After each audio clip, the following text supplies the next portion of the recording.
पाछं क्रोत अगरणी वह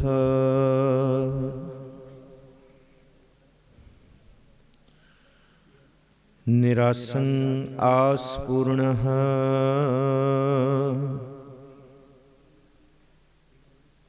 निर्तनं पयं तन्वन्तः रोगियं रोगखण्डनः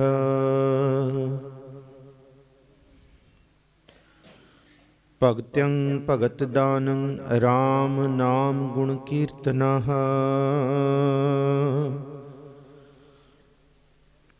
पार ब्रह्म पुरख दाता रह नानक गुर सेवा की ना लभ्यते।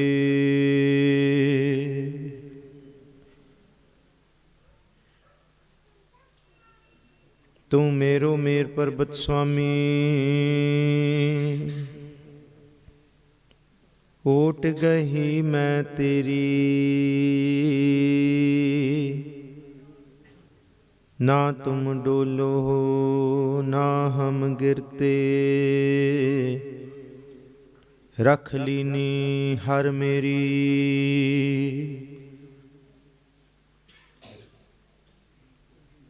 ज्ञान ध्यान किछ कर्म न जाना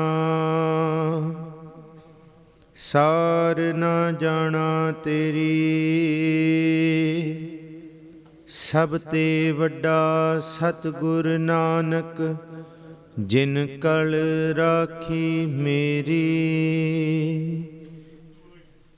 साहिब सतगुरु श्री गुरु ग्रंथ साहब महाराज जी की पावन हसूरी अंदर सतगुर सच्चे पातशाह महाराज जी दे लखते जिगर साहिबजादे बाबा अजीत सिंह जुझार सिंह जोरावर सिंह बाबा फतेह सिंह जी दे सफरी शहादत दे अज 8वें समागम दे विच आप सारिਆਂ ਨੂੰ जीव आया ਨੂੰ। कल तक सतगुरु सच्चे पातशाह महाराज जी का आलमगीर की धरती तो रायकल्ले तक का सफ़र ते नूरे माही तो साहिबजादियां दा जिहड़ा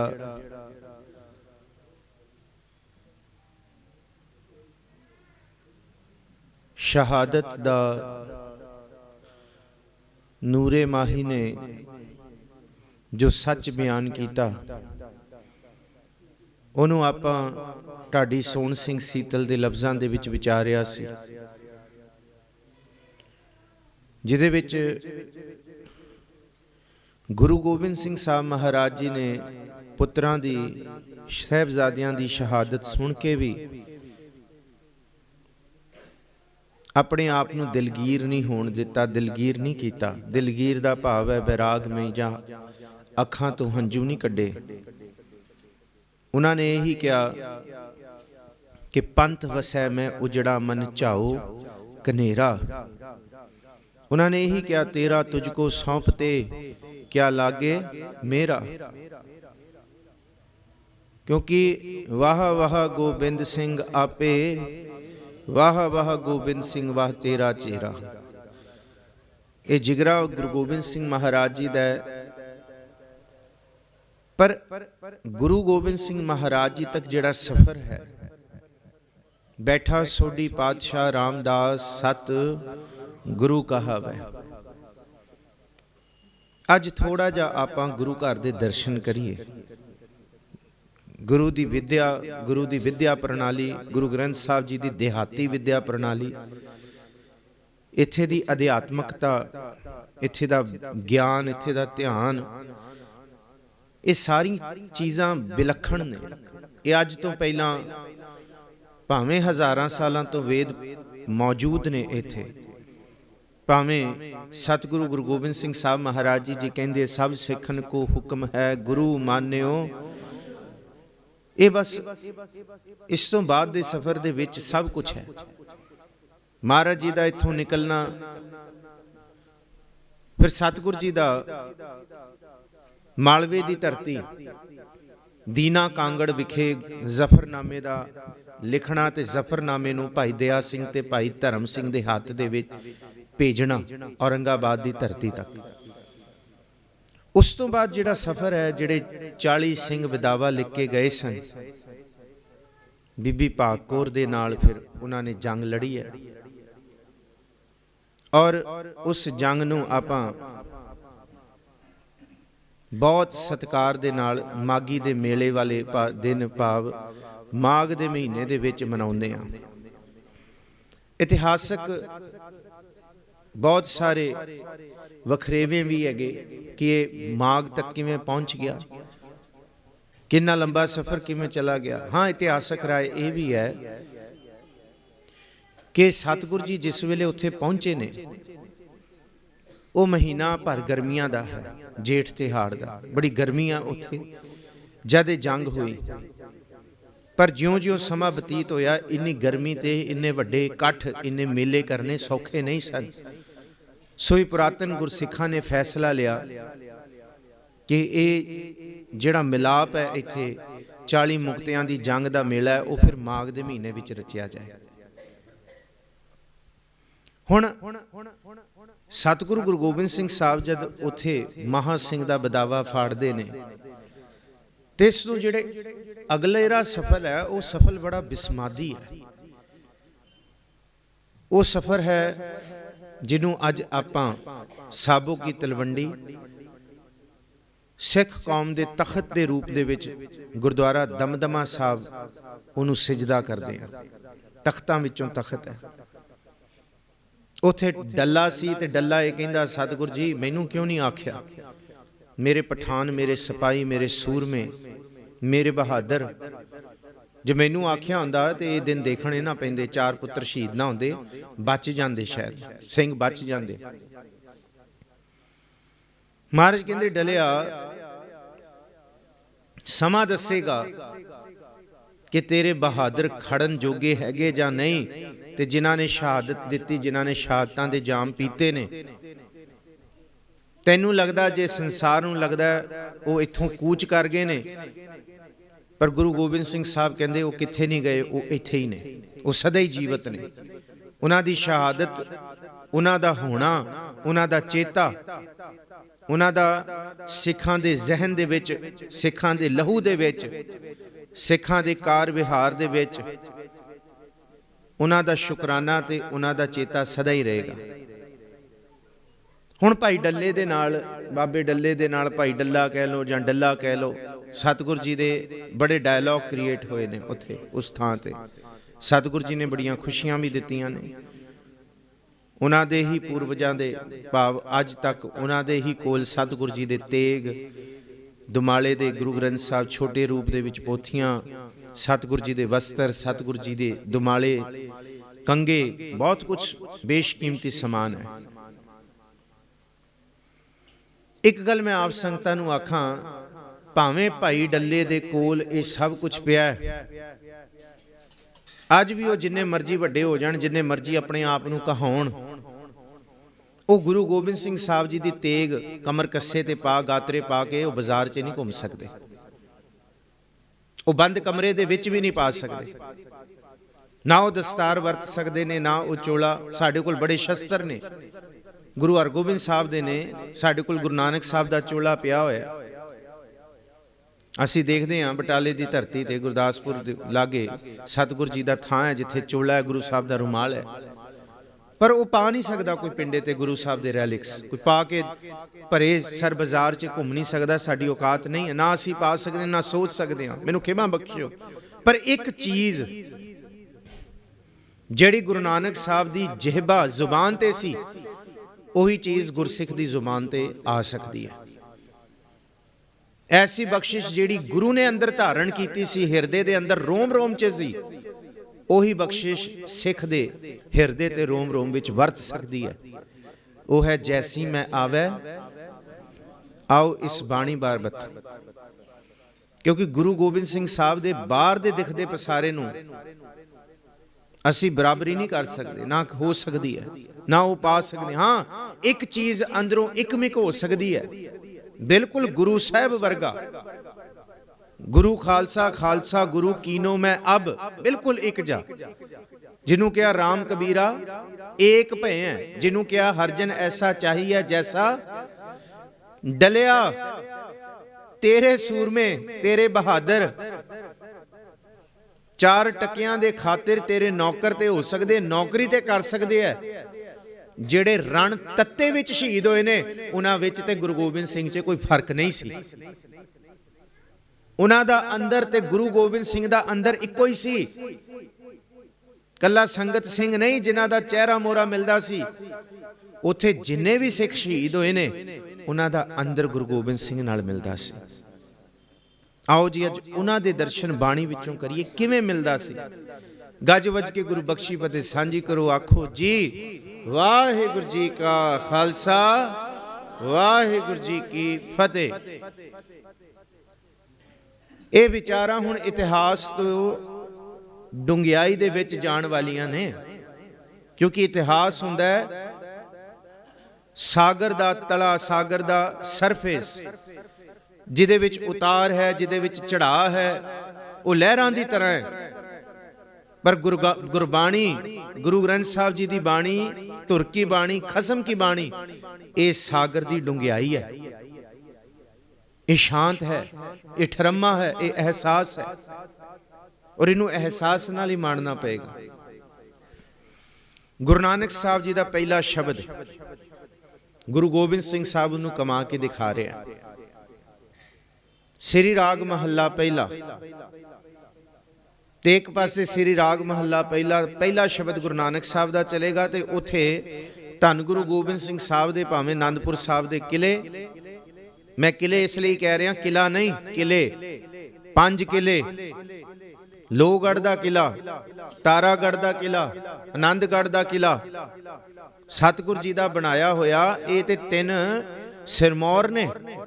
ਤਾਰਾਗੜ੍ਹ ਖੂਫੀਆ ਕਿਲਾ, ਲੋਹਗੜ੍ਹ ਜਿੱਥੇ ਸਤਿਗੁਰੂ ਜੀ ਦੇ ਸ਼ਸਤਰ ਬਣਦੇ ਨੇ, ਟਕਸਾਲ ਹੈ ਜਿੱਥੇ, ਤੇ ਆਨੰਦਗੜ੍ਹ ਜਿੱਥੇ ਸਤਿਗੁਰੂ ਜੀ ਆਪ ਆਪਣੇ ਪਰਿਵਾਰ ਦੇ ਨਾਲ ਨੇ, ਕਿਉਂਕਿ ਵਿਛੋੜੇ ਵੇਲੇ ਸਤਿਗੁਰੂ ਜੀ ਨੇ ਆਨੰਦਗੜ੍ਹ ਸਾਹਿਬ ਦਾ ਕਿਲਾ ਛੱਡਿਆ। ਤੇ ਕੇਸਗੜ੍ਹ ਐਸੀ ਥਾਂ ਬਣਾਈ ਹੈ ਜਿਹੜੀ ਸਾਰੇ ਕਿਲਿਆਂ ਦੇ ਵਿਚਕਾਰ ਹੈ। ਬਾਕੀ ਸਾਰੇ ਕਿਲੇ ਆਸ-ਪਾਸ ਨੇ, ਕੇਸਗੜ੍ਹ ਵਿਚਕਾਰ ਹੈ। ਇਸ ਪਾਸੇ ਥੱਲੇ ਲੋਹਗੜ੍ਹ ਹੈ, ਇੱਕ ਪਾਸੇ ਉੱਤੇ ਆਨੰਦਗੜ੍ਹ ਹੈ, ਵਿਚਕਾਰ ਉਸ ਪਾਸੇ ਪਹਾੜੀਆਂ ਵੱਲ ਤਾਰਾਗੜ੍ਹ ਹੈ। ਹੁਣ ਸਤਿਗੁਰੂ ਜੀ ਦਾ ਅੰਦਰ ਕਿਵੇਂ ਹੈ ਉਹ ਦੇਖੀਏ। ਸ਼ਮਿਆਨੇ ਸਜੇ ਨੇ, ਸਤਿਗੁਰੂ ਜੀ ਦੇ ਘੋੜੇ ਨੇ, ਬੇਸ਼ਕੀਮਤੀਆਂ ਪੁਸ਼ਾਕਾਂ ਨੇ, ਕਲਗੀਆਂ ਨੇ। ਦੁਨੀਆ ਦੇ ਲੋਕ ਗੰਗਾ ਕੋਲੋਂ ਮੰਗਣ ਜਾਂਦੇ ਨੇ, ਗੰਗਾ ਦੁੱਧ ਪੁੱਤ ਦੀ ਦਾਤ, ਪਾਪ ਧੋਣ ਜਾਂਦੇ ਨੇ। ਕੱਲਾ ਗੁਰੂ ਗੋਬਿੰਦ ਸਿੰਘ ਮਹਾਰਾਜ ਨੇ ਜਿਹੜੇ ਗੰਗਾ ਨੂੰ ਵੀ ਕੰਗਨ ਦੇ ਆਉਂਦੇ ਨੇ। ਦੁਨੀਆ ਦੇ ਲੋਕ ਗੰਗਾ ਤੋਂ ਮੰਗ ਰਹੇ ਨੇ। ਮਾਂ ਕਹਿੰਦੀ ਕੰਗਨ ਕਿੱਥੇ ਸੁੱਟਿਆ? ਮਹਾਰਾਜ ਕਹਿੰਦੇ ਆ ਦੂਜਾ ਆ ਇੱਥੇ ਸੁੱਟਿਆ। ਇੱਕ ਨਹੀਂ 2 ਕੰਗਨ। ਗੋਦਾਵਰੀ ਤੇ ਲੋਕ ਆਪਣੇ ਪਾਪ ਧੋਣ ਆਉਂਦੇ ਨੇ ਤੇ ਗੋਦਾਵਰੀ ਤੋਂ ਦੁੱਧ ਪੁੱਤ ਮੰਗਦੇ ਨੇ ਕਿ ਗੋਦਾਵਰੀ ਮੈਨੂੰ ਇਹ ਦੇ। ਮਹਾਰਾਜ ਜੀ ਨੇ ਬੇਸ਼ਕੀਮਤੀ ਮਾਣਕ ਆ ਚੱਕ ਕੇ ਗੋਦਾਵਰੀ ਨੂੰ ਵੀ ਦੇਤਾ। ਲੈ ਗੋਦਾਵਰੀ ਤੂੰ ਵੀ ਲੈ, ਤੂੰ ਵੀ ਵਾਜੀ ਰਾਂ ਰਹੀ। ਜਿਹੜੀ ਜਮਨਾ ਕਲ ਕਲ ਕਰਕੇ ਲੰਘਦੀ ਸੀ, ਰੋਲਾ ਪਾਉਂਦੀ ਸੀ, ਮਹਾਰਾਜ ਜੀ ਨੇ ਕਿਹਾ ਕਿ ਜਮਨਾ ਇੱਥੇ 52 ਹੈਗੇ ਬੋਲਣ ਵਾਲੇ, ਬੱਚਿਓ ਮੱਥਾ ਟੇਕਣ ਆਇਓ। ਧਿਆਨ ਨਾਲ ਇਹ ਨਾ ਕਰੋ ਗੁਰਦੁਆਰਾ ਸਾਹਿਬ ਬੱਚੇ ਮੱਥਾ ਟੇਕੋ ਸਤਿਕਾਰ ਨਾਲ। ਸੱਚੇ ਪਾਤਸ਼ਾਹ ਮਹਾਰਾਜ ਜੀ ਨੇ ਜਮਨਾ ਨੂੰ ਕਿਹਾ ਕਲ ਕਲ ਕਰਕੇ ਨਾ ਵਾਗੇ, ਇੱਥੇ 52 ਕਵੀ ਨੇ ਜਿਨ੍ਹਾਂ ਦੀ ਸ਼ਾਇਰੀ ਦੇ ਵਿੱਚੋਂ ਸ਼ਸਤਰ ਨਿਕਲਣਗੇ, ਜਿਨ੍ਹਾਂ ਦੀ ਸ਼ਾਇਰੀ ਲੋਕਾਂ ਦੇ ਦੁੱਖ ਵੀ ਕੱਢ ਦੇਗੀ। ਤੂੰ ਸ਼ਾਂਤ ਹੋ ਜਾ। ਮਹਾਰਾਜ ਜੀ ਦੇ ਚਰਨ ਪਏ ਜਮਨਾ ਉੱਥੇ ਸ਼ਾਂਤ ਹੈ ਜਿੱਥੇ ਅੱਜ ਪੌਂਟਾ ਸਾਹਿਬ ਹੈ। ਇਹ 3 ਨਦੀਆਂ ਦਾ ਜ਼ਿਕਰ ਕਰ ਰਿਹਾ। ਚੌਥੀ ਜਿਹਨੂੰ ਸਿੱਖ ਇਤਿਹਾਸ ਕਲੈਣੀ ਵੀ ਕਹਿੰਦੇ ਹੈ, ਸਰਸਾ, ਜਿਹੜਾ ਸਭ ਕੁਝ ਖਾ ਗਈ, ਸਭ ਕੁਝ ਨਿਗਲ ਗਈ, ਤੇ ਸਭ ਕੁਝ ਨਿਗਲ ਕੇ ਵੀ ਅੱਜ ਵੀ ਉਹ ਉੱਥੇ ਹੈ। ਅੱਜ ਵੀ ਗਵਾਹੀ ਹੈ ਕਿ ਇੱਥੋਂ ਗੁਰੂ ਗੋਬਿੰਦ ਸਿੰਘ ਸਾਹਿਬ ਲੰਘੇ ਨੇ ਵਿੱਚੋਂ ਘੋੜਾ ਲੈ ਕੇ। ਆ 4 ਨਦੀਆਂ ਸਤਿਗੁਰੂ ਗੁਰੂ ਗੋਬਿੰਦ ਸਿੰਘ ਸਾਹਿਬ ਮਹਾਰਾਜ ਜੀ ਦੇ ਜੀਵਨ ਨਾਲ ਸੰਬੰਧ ਰੱਖਦੀਆਂ ਨੇ। ਔਰ ਇਹ ਉਹੀ ਹੈ। ਔਰ ਇसी ਨਦੀ ਦੇ ਪਾਣੀ ਨੂੰ ਸਤਿਗੁਰ ਜੀ ਨੇ ਬਾਟੇ ਵਿੱਚ ਪਾ ਕੇ, ਪਤਾਸੇ ਪਾ ਕੇ ਅੰਮ੍ਰਿਤ ਬਣਾਇਆ ਸੀ। ਪਾਣੀ ਅੰਮ੍ਰਿਤ ਨਹੀਂ ਹੋ ਸਕਦਾ ਜਿੰਨਾ ਚਿਰ ਤੱਕ ਉਸ ਪਾਣੀ ਦੇ ਵਿੱਚ ਬਾਣੀ ਦੀ ਬਰਕਤ ਨਾ ਪਏ, ਤੇ ਜੀਵਨ ਵੀ ਅੰਮ੍ਰਿਤ ਨਹੀਂ ਹੋ ਸਕਦਾ ਜਿੰਨਾ ਚਿਰ ਤੱਕ ਇਸ ਜੀਵਨ ਦੇ ਵਿੱਚ ਬਾਣੀ ਦੀ ਬਰਕਤ। 70% ਸਾਡਾ ਸਰੀਰ ਪਾਣੀ ਹੈ, ਪਰ ਜਿੰਨਾ ਚਿਰ ਤੱਕ ਇਹਦੇ ਅੰਦਰ ਬਾਣੀ ਦੀ ਬਰਕਤ ਨਹੀਂ, ਇਹ ਜੀਵਨ ਵੀ ਅੰਮ੍ਰਿਤ ਨਹੀਂ ਹੋ ਸਕਦਾ।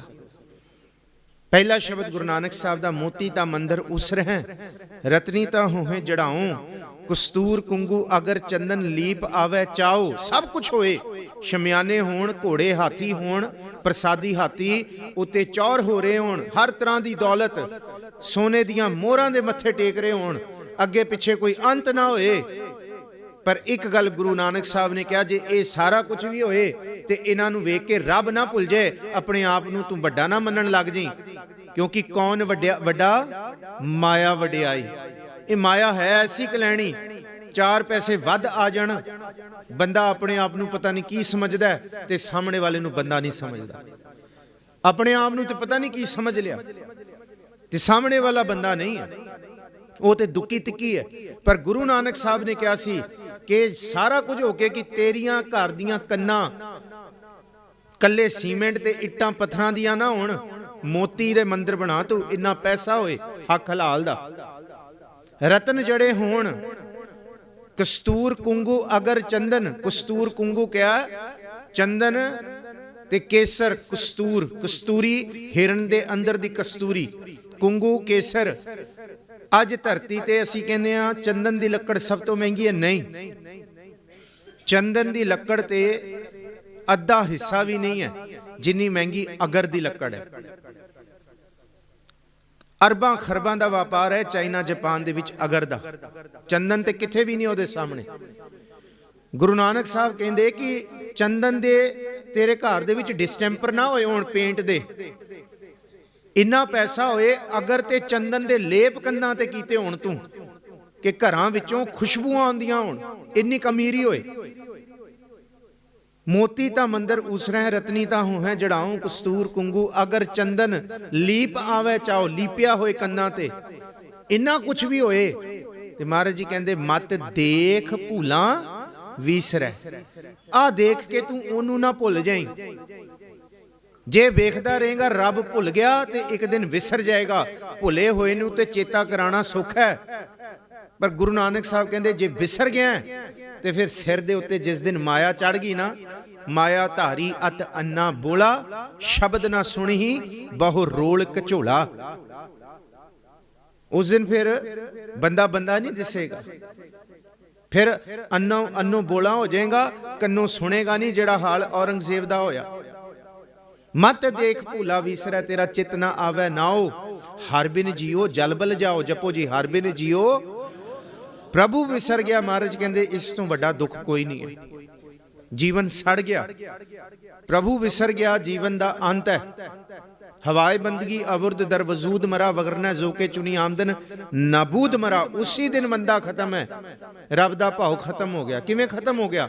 ਗੁਰੂ ਨਾਨਕ ਸਾਹਿਬ ਕਹਿੰਦੇ ਜਿਸ ਦਿਨ ਦੁੱਖ ਆਉਂਦਾ ਹੈ, ਰੱਬ ਨੂੰ ਐ ਅਰਦਾਸਾਂ ਕਰਦੇ ਆ ਜਿਵੇਂ ਰੱਬ ਸਾਡੀ ਅਰਦਾਸ ਸੁਣ ਲੇ, ਹਾਜ਼ਰ ਨਾਜ਼ਰ ਹੋ ਕੇ ਸੁਣ ਲੇ।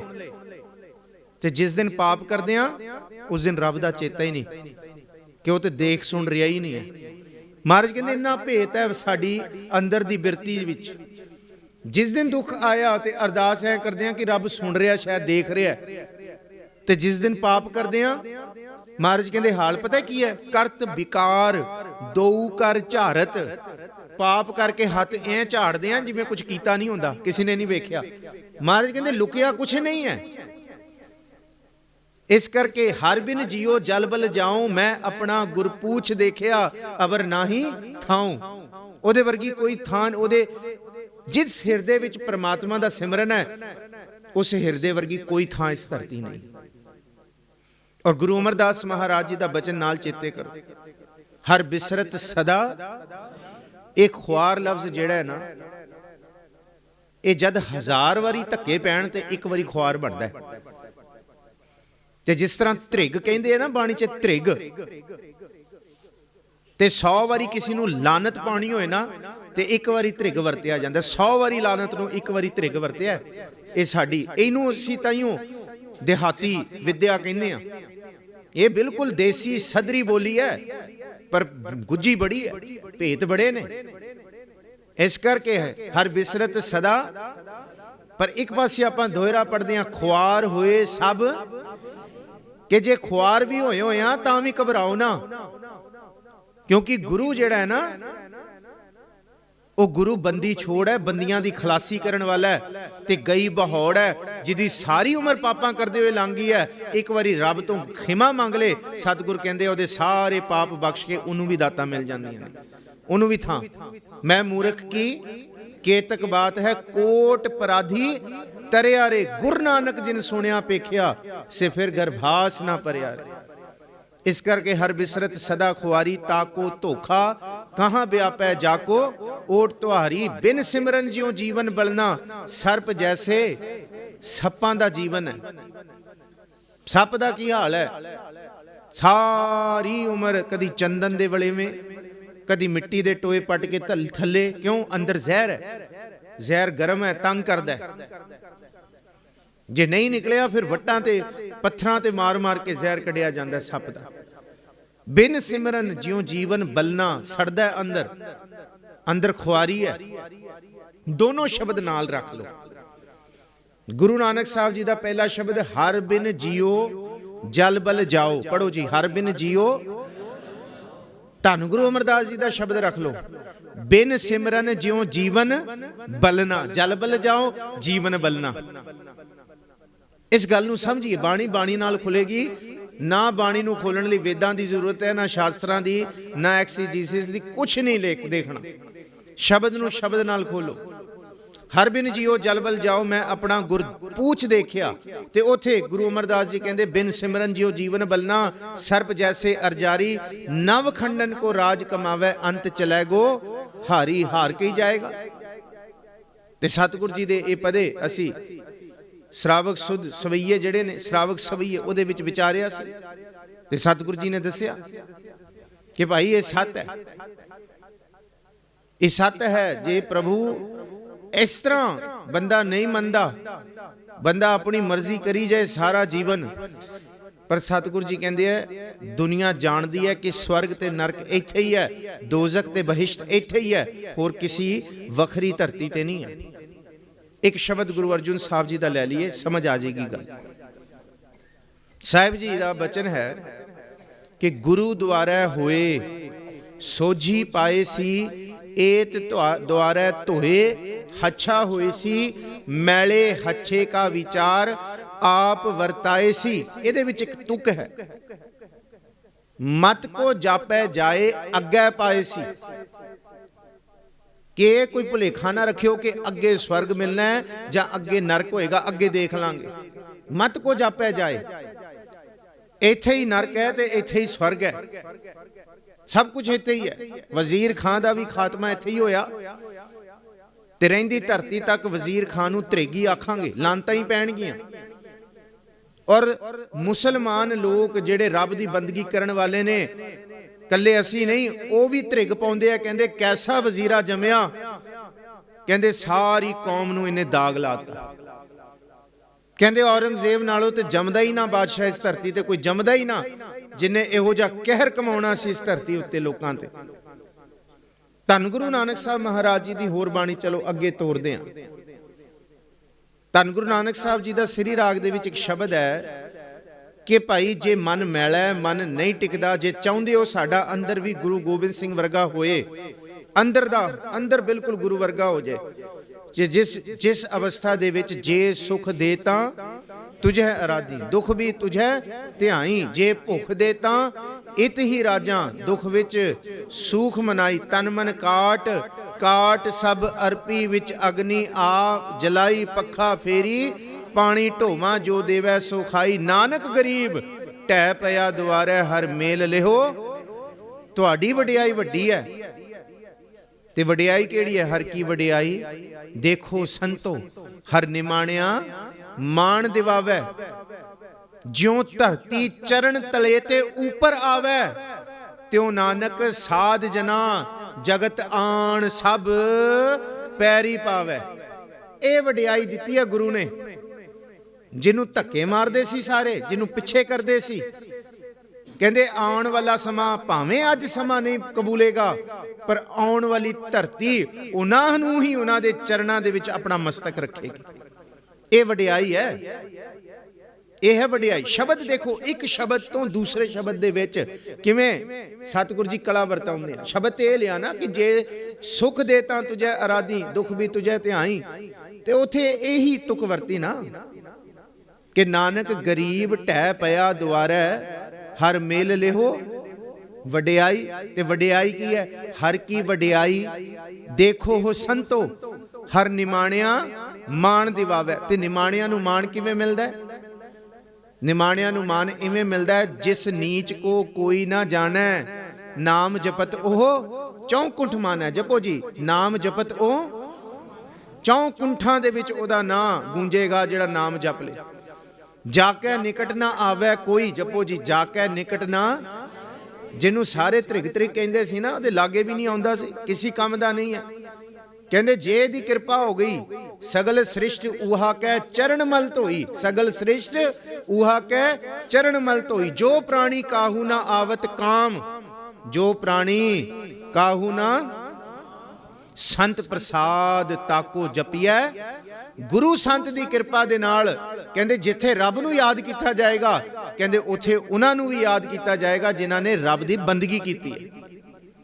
ਤਾਈਓ ਇੱਕੋ ਹੀ ਚੀਜ਼, ਦਿਲੋਂ ਮੁਹੱਬਤ ਜਿਨ ਸਹੀ ਸੱਚਿਆ, ਜਿਨ ਮਨ ਹੋਰ ਮੁਖ ਹੋਰ ਸੇ ਕਾਂਡੇ ਸ਼ੇਖ ਹਯਾਤੀ। ਦੇਖੋ ਬਾਬਾ ਸ਼ੇਖ ਫਰੀਦ ਨੂੰ ਪੜੋ। ਬਾਬਾ ਸ਼ੇਖ ਫਰੀਦ ਪਤਾ ਕੀ ਕਹਿੰਦੇ? ਬੋਲੇ ਸ਼ੇਖ ਫਰੀਦ ਪਿਆਰੇ ਅੱਲਾਹ ਲੱਗੇ। ਪੜੋ ਜੀ, ਬੋਲੇ ਸ਼ੇਖ ਫਰੀਦ ਪਿਆਰੇ ਅੱਲਾਹ ਲੱਗੇ, ਕਿ ਰੱਬ ਦੇ ਨਾਲ ਲੱਗੋ। ਇਹ ਨਾ ਸੋਚੋ ਕਿ ਭਾਈ ਅਜੇ ਤੇ 5 ਸਾਲ ਉਮਰ ਹੈ, 10 ਸਾਲ ਹੈ, ਅਜੇ ਤੇ 20 ਸਾਲ ਜਵਾਨੀ ਚੜੀ ਹੈ, ਹਜੇ ਤੇ 25-30 ਸਾਲ ਹੈ, ਬਜ਼ੁਰਗੀ 'ਚ ਦੇਖਾਂਗੇ। ਤੇ ਮਹਾਰਾਜ ਜੀ ਦੀ ਬਾਣੀ ਕਹਿੰਦੀ ਹੈ ਕਿ ਕੱਲ ਦਾ ਕੁਝ ਨਹੀਂ ਪਤਾ। ਜੇ ਬਜ਼ੁਰਗੀ ਆ ਵੀ ਗਈ, ਜੇ ਅੱਜ ਨਹੀਂ ਜਪਿਆ ਤੇ ਬਜ਼ੁਰਗੀ 'ਚ ਵੀ ਨਹੀਂ ਜਪਿਆ ਜਾਣਾ। ਧੰਨ ਗੁਰੂ ਗ੍ਰੰਥ ਸਾਹਿਬ ਜੀ ਦੀ ਬਾਣੀ ਕਹਿੰਦੀ ਹੈ, ਜਿੰਨੀ ਉਮਰ ਵੱਧਦੀ ਜਾਏਗੀ, ਰੱਬ ਦਾ ਨਾਮ, ਰੱਬ ਦਾ ਚੇਤਾ ਨਹੀਂ, ਵਿਕਾਰ ਵੀ ਵੱਧਦੇ ਜਾਣਗੇ। ਬੁਢੇਪੇ ਦੇ ਨਾਲ, ਉਮਰ ਵੱਧਣ ਦੇ ਨਾਲ ਕਾਮ ਨਹੀਂ ਘਟੇਗਾ, ਕ੍ਰੋਧ ਨਹੀਂ ਘਟੇਗਾ, ਲੋਭ ਮੋਹ ਅਹੰਕਾਰ ਸਿਖਰ ਤੱਕ ਪਹੁੰਚੇਗਾ ਉਮਰ ਦੇ ਨਾਲ। ਇਹ ਭੁਲੇਖਾ ਹੈ ਕਿ ਉਮਰ ਨਾਲ ਜਪਿਆ ਜਾਏਗਾ। ਮਹਾਰਾਜ ਜੀ ਨੇ ਤੇ ਬਾਣੀ 'ਚ ਕਹਿ ਦਿੱਤਾ, ਸਤਿਗੁਰੂ ਜੀ ਨੇ ਸਪਸ਼ਟ ਕਰ ਦਿੱਤਾ, ਨੈਨੋ ਨੀਂਦ ਪਹਿ ਧਨ ਖੀਨਾ। ਕਹਿੰਦੇ ਇਹ ਹਾਲ ਹੈ, ਨੈਨੋ ਨੀਰ ਬਹਿ ਤਨ ਖੀਨਾ, ਅੱਖਾਂ 'ਚੋਂ ਹੁਣ ਇਹ ਸਾਰਾ ਦ੍ਰਿਸ਼ਟਾਂਤ ਦਿੱਤਾ ਹੈ। ਭਏ ਕੇਸ ਦੁੱਧਵਾਨੀ, ਰੂਦਾ ਕੰਠ ਸ਼ਬਦ ਨਹੀਂ ਉਚਰੈ, ਅਬ ਕਿਆ ਕਰੇ। ਹੁਣ ਕੀ ਕਰੇਗਾ ਭਾਈ? ਪਹਿਲਾਂ ਤੇ ਕਿਹਾ, ਫਿਰ ਬਾਅਦ 'ਚ ਕੱਲ ਦੇਖਾਂਗੇ। ਕੱਲ ਮਹਾਰਾਜ ਕਹਿੰਦੇ ਕੱਲ ਨਹੀਂ ਆਉਂਦਾ। ਅੰਗਰੇਜ਼ੀ ਦੇ ਵਿੱਚ ਯੈਸਟਰਡੇ ਹੈ ਤੇ ਅੰਗਰੇਜ਼ੀ ਦੇ ਵਿੱਚ ਆਉਣ ਵਾਲੇ ਲਈ ਟਮੋਰੋ ਹੈ, ਪਰ ਗੁਰਮਤ ਦੇ ਵਿੱਚ ਲੰਘਿਆ ਹੋਇਆ ਵੀ ਕੱਲ ਹੈ ਤੇ ਆਉਣ ਵਾਲਾ ਵੀ, ਕਿਉਂਕਿ ਲੰਘਿਆ ਹੋਇਆ ਉਹ ਵੀ ਕਾਲ ਤੇ ਆਉਣ ਵਾਲੇ ਦਾ ਵੀ ਕੁਝ ਨਹੀਂ ਪਤਾ, ਉਹ ਵੀ ਕਾਲ ਹੈ। ਇਸ ਕਰਕੇ ਕੱਲ ਹੈ। ਮਹਾਰਾਜ ਕਹਿੰਦੇ ਕੱਲ ਦਾ ਨਹੀਂ ਪਤਾ, ਇਸ ਕਰਕੇ ਅੱਜ ਦੀ ਖੇਡ ਹੈ। ਗੁਰੂ ਗ੍ਰੰਥ ਸਾਹਿਬ ਜੀ ਦੀ ਬਾਣੀ ਕਹਿੰਦੀ ਹੈ ਕਿ ਸਿੱਖ ਦੇ ਜੀਵਨ 'ਚ ਕੱਲ ਨਹੀਂ ਆਏਗਾ ਕਦੀ। ਕੱਲ ਜਦ ਵੀ ਆਉਂਦਾ ਅੱਜ ਹੀ ਬਣ ਕੇ ਆਂਦਾ। ਇਸ ਕਰਕੇ ਅਬ ਕੀ ਵਾਰ ਬਖਸ਼ ਬੰਦੇ ਕੋ ਬਹੁਰ ਨਾ ਭੌਜਲ ਫੇਰਾ। ਇਸ ਗੱਲ ਨੂੰ ਸਮਝੀਏ ਕਿ ਜਿਨ੍ਹਾਂ ਗੁਰਸਿੱਖਾਂ ਨੂੰ ਅਸੀਂ ਯਾਦ ਕਰ ਰਹੇ ਹਾਂ, ਉਹਨਾਂ ਦਾ ਅੰਦਰ ਬਿਲਕੁਲ ਇੱਕਮਿਕ ਹੋ ਗਿਆ ਸੀ ਗੁਰੂ ਦੇ ਨਾਲ, ਬਿਲਕੁਲ ਸਲਲ ਮਿਲਿਆ, ਜਿਹਨੂੰ ਕਿਹਾ ਪਾਣੀ ਪਾਣੀ ਦੇ ਵਿੱਚ ਮਿਲ ਕੇ ਇੱਕ ਹੋ ਜਾਂਦਾ ਹੈ। ਆਓ ਹੁਣ ਸੁਰਤ ਵਾਪਿਸ ਲੈ ਕੇ ਆਈ ਉਹਨਾਂ ਸ਼ਬਦਾਂ ਦੇ ਵਿੱਚ, ਜਿਨ੍ਹਾਂ ਸ਼ਬਦਾਂ ਦਾ ਅਸੀਂ ਜ਼ਿਕਰ ਕਰ ਰਹੇ ਹਾਂ ਕਿ ਜਿਸ ਨੀਚ ਕੋ ਕੋਈ ਨਾ ਜਾਣੈ, ਨਾਮ ਜਪਤ ਉਹ ਚੌਂਕੁਠ ਮਾਨੈ, ਜਾ ਕੇ ਨਿਕਟ ਨਾ ਆਵੇ ਕੋਈ, ਸਗਲ ਸ੍ਰਿਸ਼ਟ ਉਹਾ ਕੇ ਚਰਨ ਮਲ ਧੋਈ, ਜੋ ਪ੍ਰਾਣੀ ਕਾਹੂ ਨਾ ਆਵਤ ਕਾਮ, ਸੰਤ ਪ੍ਰਸਾਦ ਤਾਕੋ ਜਪੀਐ ਨਾਉ। ਕਿ ਜਿੱਥੇ ਰੱਬ ਨੂੰ ਚੇਤੇ ਕੀਤਾ ਜਾਏਗਾ, ਉਹਨਾਂ ਨੂੰ ਉੱਥੇ ਹੀ ਚੇਤੇ ਕੀਤਾ ਜਾਏਗਾ, ਉਸ ਤੋਂ ਘੱਟ ਨਹੀਂ। ਤੇ ਬਾਬਾ ਸ਼ੇਖ ਫਰੀਦ ਕਹਿੰਦੇ ਕੱਲ ਦਾ ਨਹੀਂ ਪਤਾ ਭਾਈ, ਇਸ ਕਰਕੇ ਬੋਲੇ ਸ਼ੇਖ ਫਰੀਦ ਪਿਆਰੇ ਅੱਲਾਹ ਲੱਗੇ। ਜਪੋ ਜੀ, ਬੋਲੇ ਸ਼ੇਖ ਫਰੀਦ ਪਿਆਰੇ ਅੱਲਾਹ ਦੇ ਨਾਲ ਲੱਗੋ, ਰੱਬ ਦੇ ਨਾਲ ਲੱਗੋ, ਕਿਉਂਕਿ ਇਹ ਤਨ ਹੋਸੀ ਖਾਕ, ਇਹ ਖਾਕ ਹੋਏਗਾ। ਤੇ ਕਹਿੰਦੇ ਜਿੰਨੇ ਜਿਹਦੇ ਪਾਪ ਹੋਣਗੇ, ਉਹਦੀ ਉਨੀ ਡੂੰਗੀ ਕਬਰ ਇਸ ਧਰਤੀ ਤੇ ਖੁਦੀ ਜਾਏਗੀ। ਜਿਹੜਾ ਬਹੁਤ ਮੂੰਹ ਆਪਣਾ ਸਿਰ ਉੱਚਾ ਚੜ ਕੇ ਕਹਿੰਦੇ ਅਸਮਾਨ ਨੂੰ ਵੀ ਚੀਰਨਾ ਚਾਹੁੰਦਾ ਨਾ ਕਿ ਮੈਂ ਵੱਡਾ ਮੈਂ ਵੱਡਾ, ਬਾਬਾ ਸ਼ੇਖ ਫਰੀਦ ਕਹਿੰਦੇ ਫਿਰ ਉਨੀ ਡੂੰਗੀ ਕਬਰ ਹੈ। ਗੌਰ ਕਹਿੰਦੇ ਕਬਰ ਨੂੰ, ਨਿਮਾਣੀ ਕਹਿੰਦੇ ਨੀਵੀਂ ਤੋਂ ਨੀਵੀਂ। ਬੋਲੇ ਸ਼ੇਖ ਫਰੀਦ ਪਿਆਰੇ ਅੱਲਾ ਲੱਗੇ ਏ ਤਨ ਹੁਸੀ ਖਾਕ, ਨਿਮਾਣੀ ਗੌਰ ਘਰੇ ਕਹਿੰਦੇ ਉਨੀ ਡੂੰਗੀ ਕਬਰ ਦੇ ਵਿੱਚ ਜਾਣਾ। ਜੇ ਜਾਣਾ ਮਰ ਜਾਈਐ ਘੁੰਮ ਨਾ ਆਈਐ, ਝੂਠੀ ਦੁਨੀਆ ਲੱਗਣਾ ਆਪ ਵੰਝਾਈਐ। ਜੇ ਚੇਤਾ ਹੋਏ ਨਾ ਮਰਨਾ, ਜੇ ਚੇਤਾ ਹੋਏ ਮਰਨਾ ਬੰਦੇ ਨੇ, ਅੱਧੀ ਚੀਜ਼ਾਂ ਤੇ ਵੈਸੇ ਹੀ ਉਹਦੇ ਲਈ ਕੋਈ ਅਹਿਮੀਅਤ ਨਹੀਂ ਰੱਖਦੀ। ਜਿਹਨੂੰ ਪਤਾ ਹੋਏ ਨਾ ਨਹੀਂ ਬਚਣਾ, ਕੋਈ ਬੰਦਾ ਆ ਕੇ ਕਹੇ ਯਾਰ ਉਹ ਤੇਰੇ ਲਈ ਬਹੁਤ ਮਾੜਾ ਬੋਲਦਾ ਸੀ, ਉਹ ਐਵੇਂ ਕਹਿੰਦਾ ਛੱਡ ਯਾਰ ਹੁਣ ਮੈਂ ਕੀ ਲੈਣਾ ਦੇਣਾ। ਆ ਬੜੀ ਡੂੰਘੀਆਂ ਗੱਲਾਂ ਨੇ ਬਾਣੀ ਦੀਆਂ। ਇਥੇ ਪਹਿਲਾ ਮਰਨ ਕਬੂਲ ਜੀਵਨ ਕੀ। ਮਹਾਰਾਜ ਕਹਿੰਦੇ ਵਿਕਾਰ ਐ ਖੈੜਾ ਨਹੀਂ ਛੱਡਣਗੇ, ਵਿਕਾਰਾਂ ਨੂੰ ਖੈੜਾ ਛਡਾਉਣ ਵਾਸਤੇ ਮੌਤ ਚੇਤੇ ਹੋਣੀ ਚਾਹੀਦੀ। ਇਸ ਕਰਕੇ ਅੱਧੇ ਵਿਕਾਰ ਤੇ ਜਿਸ ਦਿਨ ਮੌਤ ਚੇਤੇ ਆ ਗਈ, ਅੱਧੇ ਵਿਕਾਰ ਉਹੀ ਠੱਠ ਜਾਣਗੇ। ਸਾਡੇ ਦੁਸ਼ਮਣਾਂ ਦੀ ਲਿਸਟਾਂ ਦੇ ਵਿੱਚੋਂ ਕਹਿੰਦੇ ਅੱਧਿਆਂ ਦੇ ਨਾਮ ਉਸ ਦਿਨ ਖਤਮ ਹੋ ਜਾਣਗੇ ਜਿਸ ਦਿਨ ਸਾਨੂੰ ਮੌਤ ਚੇਤੇ ਆ ਗਈ। ਕਿਉਂਕਿ ਗੁਰੂ ਅਰਜੁਨ ਸਾਹਿਬ ਦਾ ਬਚਨ ਹੈ, ਚੇਤੇ ਕਰਿਓ ਜਬ ਧਾਰਿਆ ਕੋ ਬੈਰੀ ਮੀਤ। ਸੰਗਤ ਦੇ ਵਿੱਚ ਬੈਠਣ ਵਾਲੇ ਨਾ ਕਿਸੇ ਦੇ ਨਾਲ ਮਿੱਤਰਤਾ ਨਾ ਕਿਸੇ ਨਾਲ ਵੈਰ, ਤੇ ਮਿੱਤਰਤਾ ਵੀ ਨਹੀਂ। ਮਹਾਰਾਜ ਕਹਿੰਦੇ ਹਾਂ ਨਹੀਂ, ਜੇ ਮਿੱਤਰਤਾ ਹੋਏਗੀ ਤੇ ਫਿਰ ਵੈਰੀ ਹੋਣਗੇ ਹੀ ਹੋਣਗੇ। ਇਹ ਟੁਕਦੀ ਹੈ ਗੱਲ ਪੂਰੀ। ਇਹ ਜੇ ਦਿਨ ਹੈ ਤੇ ਰਾਤ ਹੈ, ਚਾਨਣ ਹਨੇਰੇ ਕਰਕੇ ਹੈ, ਨਫ਼ਰਤ ਪ੍ਰੇਮ ਕਰਕੇ ਹੀ ਹੈ, ਤੇ ਦੁਸ਼ਮਣੀ ਮਿੱਤਰਤਾ ਕਰਕੇ ਹੀ ਹੈ। ਇਸ ਕਰਕੇ ਇੱਥੇ ਦੋਨੋਂ ਚੀਜ਼ਾਂ ਤੋਂ ਮਨਫੀ ਹੋਣਾ ਹੈ। ਜਬ ਧਾਰਿਆ ਕੋ ਬੈਰੀ ਮੀਤ ਤਬ ਲਗ ਨੇਚਲ ਨਾ ਹੀ ਚੀਤ। ਤੇ ਫਰੀਦ ਸਾਹਿਬ ਕੀ ਕਹਿੰਦੇ, ਫਰੀਦਾ ਬੁਰੇ ਦਾ ਗੁੱਸਾ ਮਨ ਨਾ ਹੰਡਾਏ, ਦੇਹੀ ਰੋਗ ਨਾ ਲੱਗੀ ਪੱਲੇ ਸਭ ਕਿਛ ਪਾਏ। ਜੇ ਦੁਸ਼ਮਣਾਂ ਦਾ ਨਾਸ਼ ਇੱਥੋਂ ਕੱਢ ਦਿੱਤੇ ਨਾ, ਕਿਉਂਕਿ ਜਿੰਨਾ ਰੱਬ ਚੇਤੇ ਨਹੀਂ ਆਉਂਦਾ, ਰੱਬ ਨੇ ਇੱਥੇ ਵਸਣਾ ਹੈ, ਪਰ ਕਹਿੰਦੇ ਇੱਥੇ ਵਸੇ ਹੁੰਦੇ ਆ ਸਾਡੇ ਮਿੱਤਰ ਤੇ ਦੁਸ਼ਮਣ, ਆ ਚੜੇ ਹੁੰਦੇ ਸਾਡੇ ਸਿਰ ਤੇ ਦਿਨ ਰਾਤ ਹੀ। ਇਸ ਕਰਕੇ ਫਰੀਦਾ ਜੋ ਤੈ ਮਾਰਨ ਮੁਕੀਆਂ ਤਿਨਾ ਨਾ ਮਾਰੈ, ਘੁੰਮ ਆਪ ਨੜੈ ਘਰ ਜਾਈਐ ਪੈਰ ਤਿਨਾ ਦੇ। ਔਰ ਇਹ ਭੁਲੇਖਾ ਕੱਢ ਦਿਓ ਕਿ ਉਹ ਬੰਦਾ ਸੁਖੀ ਹੈ ਤੇ ਮੈਂ ਦੁਖੀ ਹਾਂ। ਬਾਬਾ ਸ਼ੇਖ ਫਰੀਦ ਜੀ ਕਹਿੰਦੇ ਇਹ ਝੂਠ ਹੈ, ਇਹ ਝੂਠ ਹੈ। ਫਰੀਦਾ ਮੈਂ ਜਾਣਿਆ ਦੁੱਖ ਮੁਝਕੂ, ਦੁੱਖ ਸਬਾਇਐ ਜਗ। ਆ ਭੁਲੇਖਾ ਛੱਡ ਦੋ, ਇਹ ਛੱਡ ਦੋ। ਮਹਾਰਾਜ ਜੀ ਕਹਿੰਦੇ ਇਹ ਨਹੀਂ ਹੈ, ਜੋ ਜੋ ਦੀਸੈ ਸੋ ਸੋ ਰੋਗੀ, ਰੋਗ ਰਹਿਤ ਮੇਰਾ ਸਤਿਗੁਰ ਜੋਗੀ। ਸੰਸਾਰ ਰੋਗੀ ਨਾਮ ਦਾਰੂ ਮੈਲ ਲਾਗੈ ਸੱਚ ਬਿਨਾ। ਅੱਧੀ ਦੁਸ਼ਮਨੀਆਂ, ਅੱਧੀ ਨਫ਼ਰਤ, ਅੱਧੀ ਜੈਲਸੀ, ਅੱਧੀ ਬਖੀਲੀ, ਅੱਧੀ ਤਾਤ ਭਰਾਈ ਗੁਰੂ ਦੀ ਸ਼ਰਨ ਵਿੱਚ ਆ ਕੇ ਖਤਮ ਹੋ ਜਾਂਦੀ ਹੈ। ਪਤਾ ਲੱਗ ਜਾਂਦਾ ਹੈ ਕਿ ਭਾਈ ਇਹ ਭੁਲੇਖਾ ਹੀ ਹੈ, ਜਿਹੜਾ ਭੁਲੇਖਾ ਅਸੀਂ ਲੈ ਕੇ ਅਸੀਂ ਮੱਚਦੇ ਫਿਰਦੇ ਹਾਂ। ਉਹਦੇ ਕੋਲ ਵੱਧ ਕਿਉਂ, ਮੇਰੇ ਕੋਲ ਕਿਉਂ ਨਹੀਂ, ਉਹਦੇ ਕੋਲ ਕਿਵੇਂ ਆ ਗਿਆ। ਪਰ ਮਹਾਰਾਜ ਜੀ ਕਹਿੰਦੇ ਉਹਦੇ ਕੋਲ ਹੈ, ਤੇ ਪਰ ਇਹਦਾ ਮਤਲਬ ਨਹੀਂ ਕਿ ਉਹਦੇ ਕੋਲ ਸੁੱਖ ਹੀ ਸੁੱਖ ਨੇ। ਇਹ ਭੁਲੇਖਾ ਆਪਣੇ ਮਨ ਤੋਂ ਕੱਢ ਦਿਓ। ਜਿਹਦੇ ਕੋਲ ਨੌਕਰੀ ਹੈ ਉਹ ਨੌਕਰੀ ਤੋਂ ਪਰੇਸ਼ਾਨ ਹੈ ਕਿ ਭਾਈ 2 ਘੜੀ ਦਾ ਵੇਲਾ ਮਿਲ ਜੇ ਬਹਿ ਜਾ। ਜਿਹਦੇ ਕੋਲ ਨਹੀਂ ਹੈ ਉਹ ਵੀ ਪਰੇਸ਼ਾਨ, ਨਹੀਂ ਵਾਲਾ ਵੀ ਪਰੇਸ਼ਾਨ ਤੇ ਹੈ ਵਾਲਾ ਵੀ ਪਰੇਸ਼ਾਨ। ਜਿਹਦੇ ਕੋਲ ਪੈਸਾ ਨਹੀਂ ਹੈ ਕਹਿੰਦੇ 4 ਪੈਸੇ ਮਿਲ ਜਾਣ, ਜਿਹਦੇ ਕੋਲ ਬਹੁਤ ਹੈ ਉਹ ਕਹਿੰਦਾ 2 ਘੜੀ ਦਾ ਵੇਲ ਮਿਲ ਜਾਏ, ਕਿੱਥੇ ਆਨੰਦ ਹੀ ਮਾਣ ਲਾਂ, ਬਹਿ ਹੀ ਜਾਵਾਂ। ਤੇ ਮਹਾਰਾਜ ਕਹਿੰਦੇ ਕੌਣ ਸੁਖੀ ਹੈ ਇਸ ਧਰਤੀ ਤੇ। ਇਸ ਕਰਕੇ ਫਰੀਦਾ ਮੈਂ ਜਾਣਿਆ ਦੁੱਖ ਮੁਝਕੂ, ਦੁੱਖ ਸਬਾਇਐ ਜਗ। ਉੱਚਾ ਚੜ ਕੇ ਦੇਖਿਆ ਤਾਂ ਘਰ ਘਰ ਇਹਾ। ਇੱਥੋਂ ਨਹੀਂ ਪਤਾ ਲੱਗੇਗਾ, ਇੱਥੋਂ ਚਿਹਰੇ ਸਾਰਿਆਂ ਦੇ ਹਸਮ। ਹੁਣ ਸਾਡੇ ਬੱਚੇ ਕਿਉਂ ਪੱਟੇ ਗਏ ਨੇ, ਕਿਉਂ ਬੇੜਾ ਗਰਕ ਹੋ ਗਿਆ ਸਾਡੀ ਪਨੀਰੀ ਦਾ। ਆ ਜਿੰਨਾ ਸੋਸ਼ਲ ਮੀਡੀਆ ਹੈ ਨਾ, ਇੱਥੇ ਸੁੱਖ ਹੀ ਪਰੋਸਿਆ ਜਾਂਦਾ ਹੈ। ਇੱਥੇ ਬਸ ਸਭ ਨਕਲੀ, ਸਭ ਆ ਜਿਹੜੀ ਵਰਚੁਅਲ ਰਿਐਲਿਟੀ ਜਿਹਨੂੰ ਕਹਿੰਦੇ ਆ, ਇੱਥੇ ਕੋਈ ਦੁੱਖ ਨਹੀਂ ਪਰੋਸਿਆ ਜਾਂਦਾ, ਇੱਥੇ ਵਾਧਾ ਹੀ ਪਰੋਸਿਆ ਜਾਂਦਾ ਹੈ। ਇੱਥੇ ਘਾਟਾ ਕੋਈ ਨਹੀਂ, ਸਭ ਲੁਕੋ ਜਾਂਦੇ ਆ। ਇੱਥੇ ਸਾਰੇ ਹੱਸਦੇ ਚਿਹਰੇ ਆ। ਬੰਦਾ ਸੋਚਦਾ ਪਤਾ ਨਹੀਂ ਖਰੇ ਦੁਨੀਆ ਕਿੰਨੀ ਖੁਸ਼ ਹੈ, ਮੈਂ ਹੀ ਸਭ ਤੋਂ ਵੱਧ ਦੁਖੀ ਹਾਂ। ਪਰ ਇਹ ਚੀਜ਼ਾਂ ਗੁਰੂ ਸਿਖਾ, ਇਹ ਹੈ ਮਰਜੀਵੜਿਆਂ ਦੀ ਖੇਡ। ਇੱਥੋਂ ਨਿਰਲੇਪ ਹੋਣਾ ਪਏਗਾ ਤੇ ਫਿਰ ਕਿੱਥੇ ਜਾ ਕੇ ਅਸੀਂ ਆਪਣੇ ਆਪ ਨੂੰ ਕਵਾਂਗੇ ਕਿ ਜਾਓ ਤੋਂ ਪ੍ਰੇਮ ਖਿਲਣ ਕਾ। ਇਹ ਪ੍ਰੇਮ ਵਾਲੀ ਖੇਡ ਹੈ। ਇਹਨੂੰ ਸਾਹਿਬ ਜੀ ਸਮਝਾ ਰਹੇ, ਗੁਰੂ ਗੋਬਿੰਦ ਸਿੰਘ ਭਾਈ ਡੱਲੇ ਦੇ ਨਾਲ ਇਹ ਡਾਇਲੋਗ ਰਚਾ ਰਹੇ ਨੇ।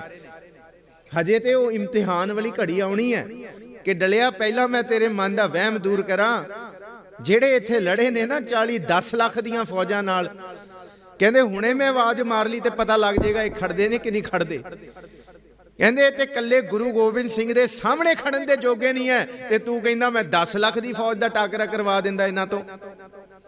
ਮਹਾਰਾਜ ਕਹਿੰਦੇ ਜਿਹੜੇ ਖੜੇ ਸਨ ਉਹਨਾਂ ਦਾ ਹਿਰਦਾ ਵੇਖ, ਨਾ ਉਹਨਾਂ ਦੇ ਅੰਦਰ ਕੋਈ ਬੈਰ ਸੀ, ਕਿਉਂਕਿ ਸਾਡਾ ਕੀ ਹਾਲ ਹੈ, ਬੈਰ ਵਿਰੋਧ, ਕਾਮ ਕ੍ਰੋਧ, ਮੋਹ, ਝੂਠ, ਵਿਕਾਰ, ਮਹਾ, ਲੋਭ, ਧਰੋਹ, ਇਹਦੇ ਭਰੇ ਪਏ ਹਾਂ ਅਸੀਂ।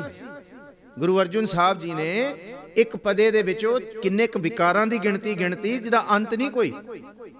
ਤੇ ਇਸ ਕਰਕੇ ਗੁਰਬਾਣੀ ਕਹਿੰਦੀ ਇੱਕ ਨਹੀਂ ਮੋਹਕਮ ਫੌਜ ਹਟਲੀ ਰੇ, ਅਵਰ ਪੰਚ ਹਮ ਏਕ ਜਨਾ ਕਿਉ ਰਾਖੈ ਕਰ ਬਾਰ ਮਨਾ, ਮਾਰਹਿ ਲੂਟੈ ਨੀਤ ਨੀਤ ਕਿਸ ਆਗੇ ਕਰੀ ਪੁਕਾਰ ਜਨਾ।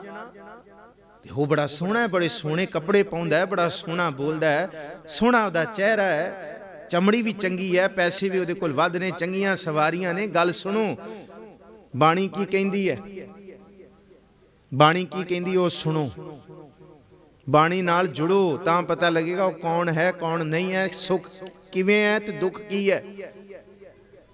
ਉਥੇ ਮਹਾਰਾਜ ਜੀ ਦਾ ਇੱਕ ਬੜਾ ਕੀਮਤੀ ਬਚਨ ਹੈ ਗੁਰੂ ਗ੍ਰੰਥ ਸਾਹਿਬ ਜੀ ਦੀ ਬਾਣੀ ਦਾ। ਇੱਕ ਤੇ ਅਸੀਂ ਕੱਲ ਵਿਚਾਰਿਆ ਸੀ, ਅਤ ਸੁੰਦਰ ਕੁਲੀਨ ਚਤੁਰ ਮੁਖ ਗਿਆਨੀ ਧਨਵੰਤ। ਇਹ ਬਾਹਰ ਦਾ ਦਿਖਾਵਾ ਹੈ ਸਾਰਾ ਕੁਝ। ਮਹਾਰਾਜ ਜੀ ਕਹਿੰਦੇ ਮਿਰਤਕ ਕਈਆ ਨਾਨਕਾ ਜੇ ਪ੍ਰੀਤ ਨਹੀਂ, ਗੁਰ ਹਰਬਿਨ ਜੀਓ ਜਲ ਬਲ ਜਾਓ। ਅੰਦਰ ਸਾਡੇ ਦੂਸਰਾ ਬਚਨ, ਚਾਰ ਵਰਣ 14 ਕੇ ਮਰਦਨ, ਖਟ ਦਰਸ਼ਨ ਇਹ ਤਲੀ ਰੇ, ਸੁੰਦਰ ਸੁਗੜ ਸਰੂਪ ਸਿਆਣੇ, ਪਾਂਚੋਂ ਹੀ ਇਹ ਛਲੀ ਰੇ। ਇੱਥੇ ਕੋਈ ਸੁਖੀ ਨਹੀਂ ਹੈ। ਜਿਹੜਾ ਕਹਿੰਦਾ ਹੈ ਨਾ ਕਿ ਮੈਂ ਉੱਚੀ ਜ਼ਾਤ ਦਾ, ਚਾਰ ਵਰਣ, ਚਾਰਾਂ ਵਰਣਾਂ ਦੇ ਵਿੱਚੋਂ ਉੱਚੀ ਜ਼ਾਤ, ਖੱਤਰੀ ਬ੍ਰਾਹਮਣ ਸੂਦ ਵੈਸ਼ ਦੇ ਵਿੱਚੋਂ ਉੱਚਾ ਕਹੇ, 14 ਕੇ ਮਰਦਨ। ਤੇ ਕਹਿੰਦੇ ਇਸ ਜਗਤ ਦੇ ਵਿੱਚ ਮੈਂ 14 ਲੋਕ ਵੀ ਜਿੱਤ ਲਏ ਨੇ, ਮੇਰੇ ਕੋਲ ਇਹ ਵੀ ਥਾਂ ਹੈ, ਇਹ ਵੀ ਪੈਸਾ, ਇਹ ਵੀ ਮੇਰਾ, ਉਹ ਵੀ ਮੈਂ ਖਰੀਦ ਸਕਦਾ। ਚਾਰ ਵਰਨ 14 ਕੇ ਮਰਦਨ, ਖਟ ਦਰਸ਼ਨ। ਤੇ ਇੱਕ ਕਹਿੰਦਾ ਮੇਰੇ ਵਰਗਾ ਗਿਆਨੀ ਕੋਈ ਨਹੀਂ, ਮੈਂ ਤੇ ਗ੍ਰੰਥਾਂ ਨੂੰ ਰੱਟੀ ਬੈਠਾ, ਖਟ ਸ਼ਾਸਤਰਾਂ ਦੇ ਗਿਆਨ ਨੂੰ ਮੈਂ ਲਈ ਬੈਠਾ। ਕਹਿੰਦੇ ਉਹਦੀ ਵੀ ਵੁਕਤ ਨਹੀਂ ਚਲਦੀ ਇੱਥੇ। ਇਹ ਨਾ ਸੋਚਿਓ ਕਿ ਸਾਡੇ ਵਰਗੇ ਕਥਾਵਾਚਕ ਤੇ ਬੜੇ ਗਿਆਨੀ ਧਿਆਨੀ ਤੇ ਸਾਨੂੰ ਕੋਈ ਦੁੱਖ ਨਹੀਂ। ਮਹਾਰਾਜ ਕਹਿੰਦੇ ਦੁੱਖ ਸੁਖ ਦੋਏ ਦਰ ਕੱਪੜੇ ਪਹਿਰੇ ਜਾਏ ਮਨੁੱਖ, ਜਪੋ ਜੀ, ਪਹਿਰੇ ਜਾਏ। ਜਿੱਥੇ ਜੀਵਨ ਹੈ ਉੱਥੇ ਦੁੱਖ ਆਏਗਾ ਹੀ ਆਏਗਾ, ਕਿਉਂਕਿ ਸੁਖ ਉੱਥੇ ਹੀ ਹੈ ਜਿੱਥੇ ਜੀਵਨ ਨਹੀਂ ਹੈ। ਇੱਕ ਮੁਰਦੇ ਨੂੰ ਦੁੱਖ ਨਹੀਂ ਹੋਏਗਾ, ਜੀਵਨ ਦੇ ਵਿੱਚ ਦੁੱਖ ਰਹਿਣਾ ਹੀ ਰਹਿਣਾ। ਤੇ ਉਹਨਾਂ ਨੇ ਕਿਹਾ ਸੀ ਮਹਾਰਾਜ ਜੀ ਘੇਰਾ ਤੇ 10 ਲੱਖਾਂ ਦਾ ਹੈ, ਮਰਨਾ ਤੇ ਹੈ ਹੀ ਹੈ, ਮਰਨਾ ਤੇ ਹੈ ਹੀ ਹੈ। ਘੇਰੇ ਤੋਂ ਤੇ ਬਚ ਕੇ ਕੋਈ ਜਾ ਨਹੀਂ ਸਕਦਾ। ਗੱਲ ਦੇਖੋ, ਸਮਝੋ ਇਸ ਚੀਜ਼ ਨੂੰ। 10 ਅੱਛਾ ਇੱਥੋਂ ਨਿਕਲ ਵੀ ਗਏ ਫਿਰ ਵੀ ਤੇ ਕੱਲ ਨੂੰ ਮਰਨਾ ਹੈ। ਇਹ ਗੱਲ ਹੈ ਵਿਕਾਰਾਂ ਦੀ। ਇਹ ਕੱਲ ਵਾਲੀ ਗੱਲ ਨਹੀਂ, ਕੱਲ ਕਰ ਲਾਂਗੇ ਬੰਦਗੀ, ਕੱਲ ਦੇਖ ਲਾਂਗੇ, ਕੱਲ ਦਾ ਅੱਜ ਦੀ ਗੱਲ ਹੈ। ਅੱਗੇ ਕਹਿੰਦੇ ਸੁੰਦਰ ਸੁਗੜ, ਬੜੇ ਸੁੰਦਰ ਲੋਕ ਹੋਣ, ਸੁਗੜ ਹੋਣ, ਸਿਆਣੇ ਜਿਹਨੂੰ ਕਿਹਾ, ਸਰੂਪ ਸਿਆਣੇ, ਗੱਲ ਕਰਨ ਦੇ ਵਿੱਚ ਬੜੇ ਚਤੁਰ ਹੋਣ। ਪਰ ਕਹਿੰਦੇ ਦੁੱਖਾਂ ਦੀ ਖੇਡ ਦੇਖ ਲਓ, ਪਾਂਚੋ ਹੀ ਇਹ ਛਲੀ ਰੇ, ਇਹ ਉਹਨਾਂ ਨੂੰ ਵੀ ਛਲ ਲੈਂਦੇ ਆ, ਛਿੱਲ ਲਾ ਦਿੰਦੇ ਆ ਸਾਰਿਆਂ ਦੀ। ਪਰ ਕੌਣ ਵਿਰਲਾ ਜਿਨ ਮਾਰੇ ਪੰਚ ਸੂਰ ਵੀਰ, ਐਸੋ ਕੌਣ ਬਲੀ ਰੇ, ਜਿਨ ਪੰਚ ਮਾਰ ਬਿਦਾਰ ਗੁਦਾਰੇ, ਸੋ ਪੂਰਾ ਇਹ ਕਲੀ ਰੇ। ਉਹ ਕੌਣ ਹੈ ਮਰਜੀਵੜਾ ਜਿਨੇ ਸਾਰਾ ਕੁਝ ਕਰ ਲਿਆ। ਭਾਈ ਡੱਲਾ ਕਹਿੰਦੇ ਗੁਰੂ ਗੋਬਿੰਦ ਸਿੰਘ ਮਹਾਰਾਜ ਜਿਹੜੇ ਉਹ ਲੜੇ ਨੇ ਨਾ, ਉਹ ਇੱਥੋਂ ਜੇਤੂ ਸਨ ਪਹਿਲਾਂ। ਧਨ ਜੀਓ ਤੇ ਕੋ ਜਗ ਮੈਂ ਮੁਕਤੇ ਹਰ ਚਿਤ ਮੈਂ ਜੁਦ ਵਿਚਾਰੈ। ਉਹਨਾਂ ਨੂੰ ਪਤਾ ਹੈ ਦੇਹ ਅਨਿਤ ਨਾ ਨਿਤ ਰਹੈ। 10 ਲੱਖ ਦਾ ਘੇਰਾ, ਜਿਉਂਦੇ ਨਹੀਂ ਬਚਣਾ, ਜਿਉਂਦੇ ਨਹੀਂ ਬਚਣਾ। ਪਰ ਇਹਨਾਂ ਨੂੰ ਦੱਸ ਕੇ ਜਾਵਾਂਗੇ ਕਿ ਗੁਰੂ ਗੋਬਿੰਦ ਸਿੰਘ ਦੇ ਲਾਲ ਇੱਥੋਂ ਗਏ ਨੇ। ਇਹਨਾਂ ਨੂੰ ਚੀਰਦੇ ਜਾਵਾਂਗੇ, ਦੱਸ ਕੇ ਜਾਵਾਂਗੇ ਕਿ ਕੌਣ ਬੈਠੇ ਨੇ। ਇਹ ਮਰਜੀਵੜੇ ਬੈਠੇ ਨੇ। ਮਹਾਰਾਜ ਜੀ ਨੇ ਮਾਗੀ ਦੀ ਆ ਜਿਸ ਵੇਲੇ ਜੰਗ ਹੋਈ ਨਾ, ਆਪਾਂ ਬੜੇ ਸਤਿਕਾਰ ਨਾਲ ਜ਼ਿਕਰ ਕਰਦੇ ਹਾਂ ਉਸ ਧਰਤੀ ਦਾ, ਮੁਕਤਸਰ ਸਾਹਿਬ ਦਾ, ਮੁਕਤੀ ਦਾ ਸਰ ਉਹਨੂੰ ਕਿਹਾ। ਮਹਾਰਾਜ ਜੀ ਆਪਣੀ ਗੋਦ ਵਿੱਚ ਉਠਾ ਕੇ ਕਹਿੰਦੇ ਇਹ ਮੇਰਾ 5000, ਇਹ ਮੇਰਾ 10,000। ਇਹ ਮਾਣ ਗੁਰੂ ਗੋਬਿੰਦ ਸਿੰਘ ਹੀ ਆਪਣੇ ਸਿੱਖਾਂ ਨੂੰ ਦੇ ਸਕਦੇ ਨੇ, ਕਿਉਂਕਿ ਇਹ ਐਸੇ ਮਰਜੀਵੜੇ ਨੇ ਜਿਹੜੇ ਲੜ ਪਏ, ਜੂਝ ਪਏ। ਪਰ ਮਹਾਰਾਜ ਜੀ ਕਹਿੰਦੇ ਇਹ ਇਕੱਲੇ ਬਾਹਰ ਦੇ ਸੂਰਮੇ ਨਹੀਂ, ਸੱਚੀ ਮੁੱਚੀ ਇਹ ਅੰਦਰ ਦੇ ਸੂਰਮੇ ਵੀ ਸਨ। ਮੈਂ ਇੱਕ ਜ਼ਿਕਰ ਤੁਹਾਨੂੰ ਕਰਨਾ ਚਾਹੁੰਦਾ ਭਾਈ ਮੋਹਕਮ ਸਿੰਘ ਬਾਰੇ।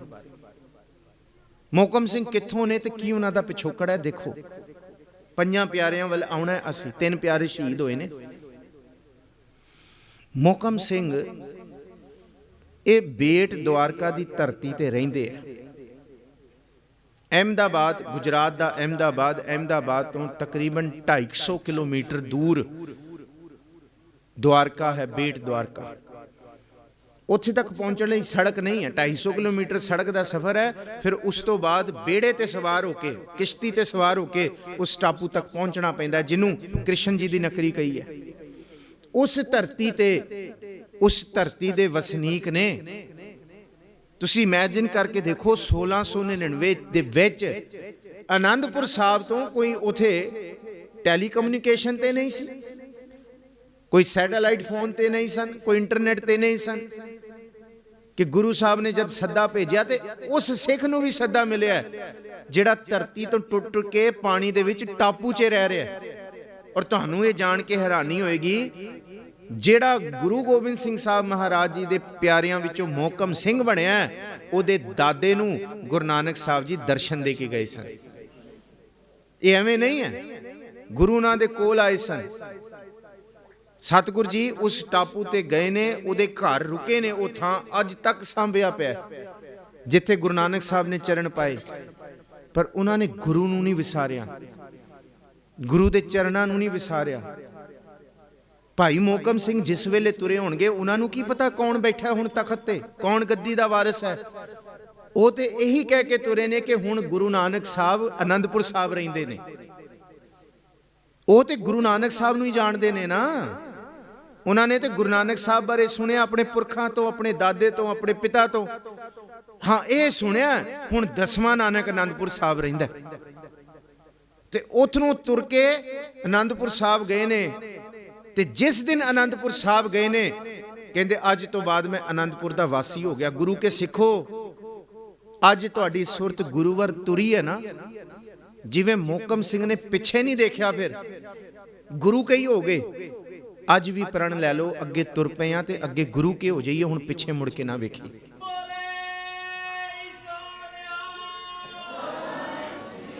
ਇਹ ਬਹੁਤ ਵੱਡਾ ਪ੍ਰਣ ਹੈ। ਤੇ ਭਾਈ ਮੋਹਕਮ ਸਿੰਘ ਨੂੰ ਪਤਾ ਕੀ ਕਹਿੰਦੇ ਸੀ? ਉਹ ਲਫ਼ਜ਼ ਵਰਤੇ ਵੀ ਨਹੀਂ ਜਾ ਸਕਦੇ ਸਟੇਜ ਤੋਂ, ਧੱਕੇ ਮਾਰਦੇ ਸੀ ਉੱਥੇ। ਅੱਜ ਵੀ ਬੇਟ ਦਵਾਰਕੇ ਦੀ ਧਰਤੀ 'ਤੇ ਜਾਓ, ਮੰਦਿਰਾਂ ਦਾ ਉਹ ਸ਼ਹਿਰ, ਸਾਰਾ ਟਾਪੂ ਇਲਾਕਾ ਹੈ। ਕਈ ਮੰਦਿਰਾਂ ਦੀ ਪੌੜੀਆਂ 'ਚ ਲਿਖਿਆ ਹੋਇਆ ਹੈ, ਇੱਥੇ ਸ਼ੂਦਰ ਦੇ ਵੈਸ਼ ਦਾ ਪਰਛਾਵਾਂ ਵੀ ਨਹੀਂ ਪੈਣਾ ਚਾਹੀਦਾ। ਤੇ ਜੇ ਉਹਨਾਂ ਨਾਲ ਗੱਲ ਕਰੋ ਤੇ ਬੋਰਡ ਲਗਾਏ ਹੋਏ ਆ, ਇੱਥੇ ਬਹੁਤ ਗਿਆਨੀ ਬੈਠੇ ਨੇ, ਆਪਣੇ ਗਿਆਨ ਵੰਡਣ ਦੀ ਖੇਚਲ ਨਾ ਕਰੋ। ਇਹ ਵੀ ਬੋਰਡ ਲਾਏ ਹੋਏ ਨੇ ਕਿ ਸਾਡੇ ਨਾਲ ਬਹਿਸ ਨਾ ਕਰੋ। ਅੱਜ ਦੇਖ ਲਓ, ਅੱਜ ਅਸੀਂ 21ਵੀਂ ਸ਼ਤਾਬਦੀ 'ਚ ਜੀ ਰਹੇ ਹਾਂ। ਦਾਸ ਉਸ ਥਾਂ ਤੇ 2010 ਵਿੱਚ ਗਿਆ ਸੀ, ਬੇਟ ਦਵਾਰਕਾ, ਅੱਜ ਤੋਂ 10 ਸਾਲ ਪਹਿਲਾਂ। ਉਹ ਮੈਂ ਵੇਖ ਕੇ ਹੈਰਾਨ ਹੋ ਗਿਆ ਕਿ 2000 ਅੱਜ ਵੀ ਉਹਨਾਂ ਲੋਕਾਂ ਦੇ ਵਿੱਚ ਇੰਨਾ ਜ਼ਿਆਦਾ ਬੋਲਬਾਲਾ ਹੈ ਇਸ ਕੁਲੈਣੀ ਬਿਮਾਰੀ ਦਾ, ਜਾਤ ਪਾਤ ਦਾ। ਤੇ ਭਾਈ ਮੋਹਕਮ ਸਿੰਘ ਤੇ ਉਹਨਾਂ ਦੇ ਪਰਿਵਾਰ ਨਾਲ ਕੀ ਕਰਦੇ ਹੋਣਗੇ? ਜਾਤ ਦੇ ਧੋਬੀ ਸਨ, ਧੋਬੀ ਸਨ, ਕੋਈ ਨਹੀਂ ਪੁੱਛਦਾ ਸੀ, ਤਿਤਕਾਰ ਸੀ। ਪਰ ਗੁਰੂ ਨਾਨਕ ਸਾਹਿਬ ਉਹਨਾਂ ਦੇ ਘਰ ਗਏ। ਵੱਡੇ ਵੱਡੇ ਪੰਡਤ ਬ੍ਰਾਹਮਣ ਦਾ ਘੇਰਾ ਹੈ ਉਸ ਇਲਾਕੇ 'ਚ। ਪਰ ਮਹਾਰਾਜ ਕਹਿੰਦੇ ਨਾ ਭਾਈ, ਮੈਂ ਮਲਕ ਭਾਗੋ ਦੇ ਘਰ ਨਹੀਂ, ਮੇਰੀ ਰਵਾਬ ਤੇ ਲਾਲੋ ਦੇ ਘਰ ਵੱਜੇਗੀ। ਆ ਜਿੰਨੇ ਵੀ ਵੱਡੇ ਵੱਡੇ ਬ੍ਰਾਹਮਣ ਤੇ ਖੱਤਰੀ ਨੇ, ਗੁਰੂ ਨਾਨਕ ਸਾਹਿਬ ਦੀ ਰਬਾਬ ਤੇ ਮੋਹਕਮ ਸਿੰਘ ਦੇ ਦਾਦੇ ਘਰ ਹੀ ਵੱਜੇਗੀ, ਇਹਨਾਂ ਦੇ ਘਰ ਹੀ ਵੱਜੇਗੀ। ਜਿਨ੍ਹਾਂ ਨੂੰ ਕੋਈ ਨਹੀਂ ਜਾਣਦਾ ਸੀ, ਉੱਠ ਕੇ ਗੁਰੂ ਗੋਬਿੰਦ ਸਿੰਘ ਸਾਹਿਬ ਕੋਲ ਆਏ। ਕਹਿੰਦੇ ਹਮਰੀ ਜਾਤ ਕੁਲ ਕਿਛ ਨਾ ਹੈ। ਕਹਿੰਦੇ ਕੋਈ ਨਹੀਂ ਜਾਣਦਾ ਸੀ। ਕਹਿੰਦੇ ਤੁਸੀਂ ਸਾਨੂੰ ਸਰਦਾਰੀਆਂ ਦੇਤੀਆਂ, ਤੁਸੀਂ ਸਾਨੂੰ ਕਿੰਨਾ ਕੁਛ ਦੇਤਾ। ਤੇ ਉਹਨਾਂ ਨੇ ਕਿਹਾ ਨਹੀਂ ਹੋਏਗਾ, ਜਿਸ ਨੀਚ ਕੋ ਕੋਈ ਨਾ ਜਾਣੇ ਨਾਮ ਜਪਤ ਉਹ ਚੌਂਕੁੰਠ ਮਾਨੈ। ਭਾਈ ਮੋਹਕਮ ਸਿੰਘ, ਭਾਈ ਮੋਹਕਮ ਸਿੰਘ ਜੀ ਗੁਰੂ ਦੇ ਕੀਤੇ ਹੋਏ ਤਰਸ ਨੂੰ ਸਮਝ ਗਿਆ ਸੀ ਕਿ ਮੈਂ ਗੁਰੂ ਦਾ ਦੇਣਦਾਰ ਹਾਂ, ਮੇਰੇ ਉੱਤੇ ਗੁਰੂ ਦਾ ਅਹਿਸਾਨ ਹੈ, ਮੈਨੂੰ ਖਿਮਾ ਕਰਿਓ। ਅੱਜ ਅਸੀਂ ਗੁਰੂ ਕੇ ਦੇਣਦਾਰ ਹੈਗੇ ਹਾਂ, ਅਸੀਂ ਗੁਰੂ ਕੇ ਅਹਿਸਾਨ ਤੋਂ ਭੁੱਲ ਗਏ ਹਾਂ। ਅਸੀਂ ਸਾਰੀ ਗੁਰੂ ਕੇ ਦੇਣਦਾਰ ਹਾਂ। ਅੱਜ ਸਰਦਾਰੀਆਂ ਸਾਨੂੰ ਦਿੱਤੀਆਂ ਸਤਿਗੁਰੂ ਜੀ ਨੇ, ਆਜ਼ਾਦ ਕੌਮ ਦਾ ਵਾਰਿਸ ਬਣਾਇਆ ਸਾਨੂੰ, ਸਤਿਗੁਰੂ ਜੀ ਨੇ ਇੰਨੀਆਂ ਬਖਸ਼ਿਸ਼ਾਂ ਦਿੱਤੀਆਂ।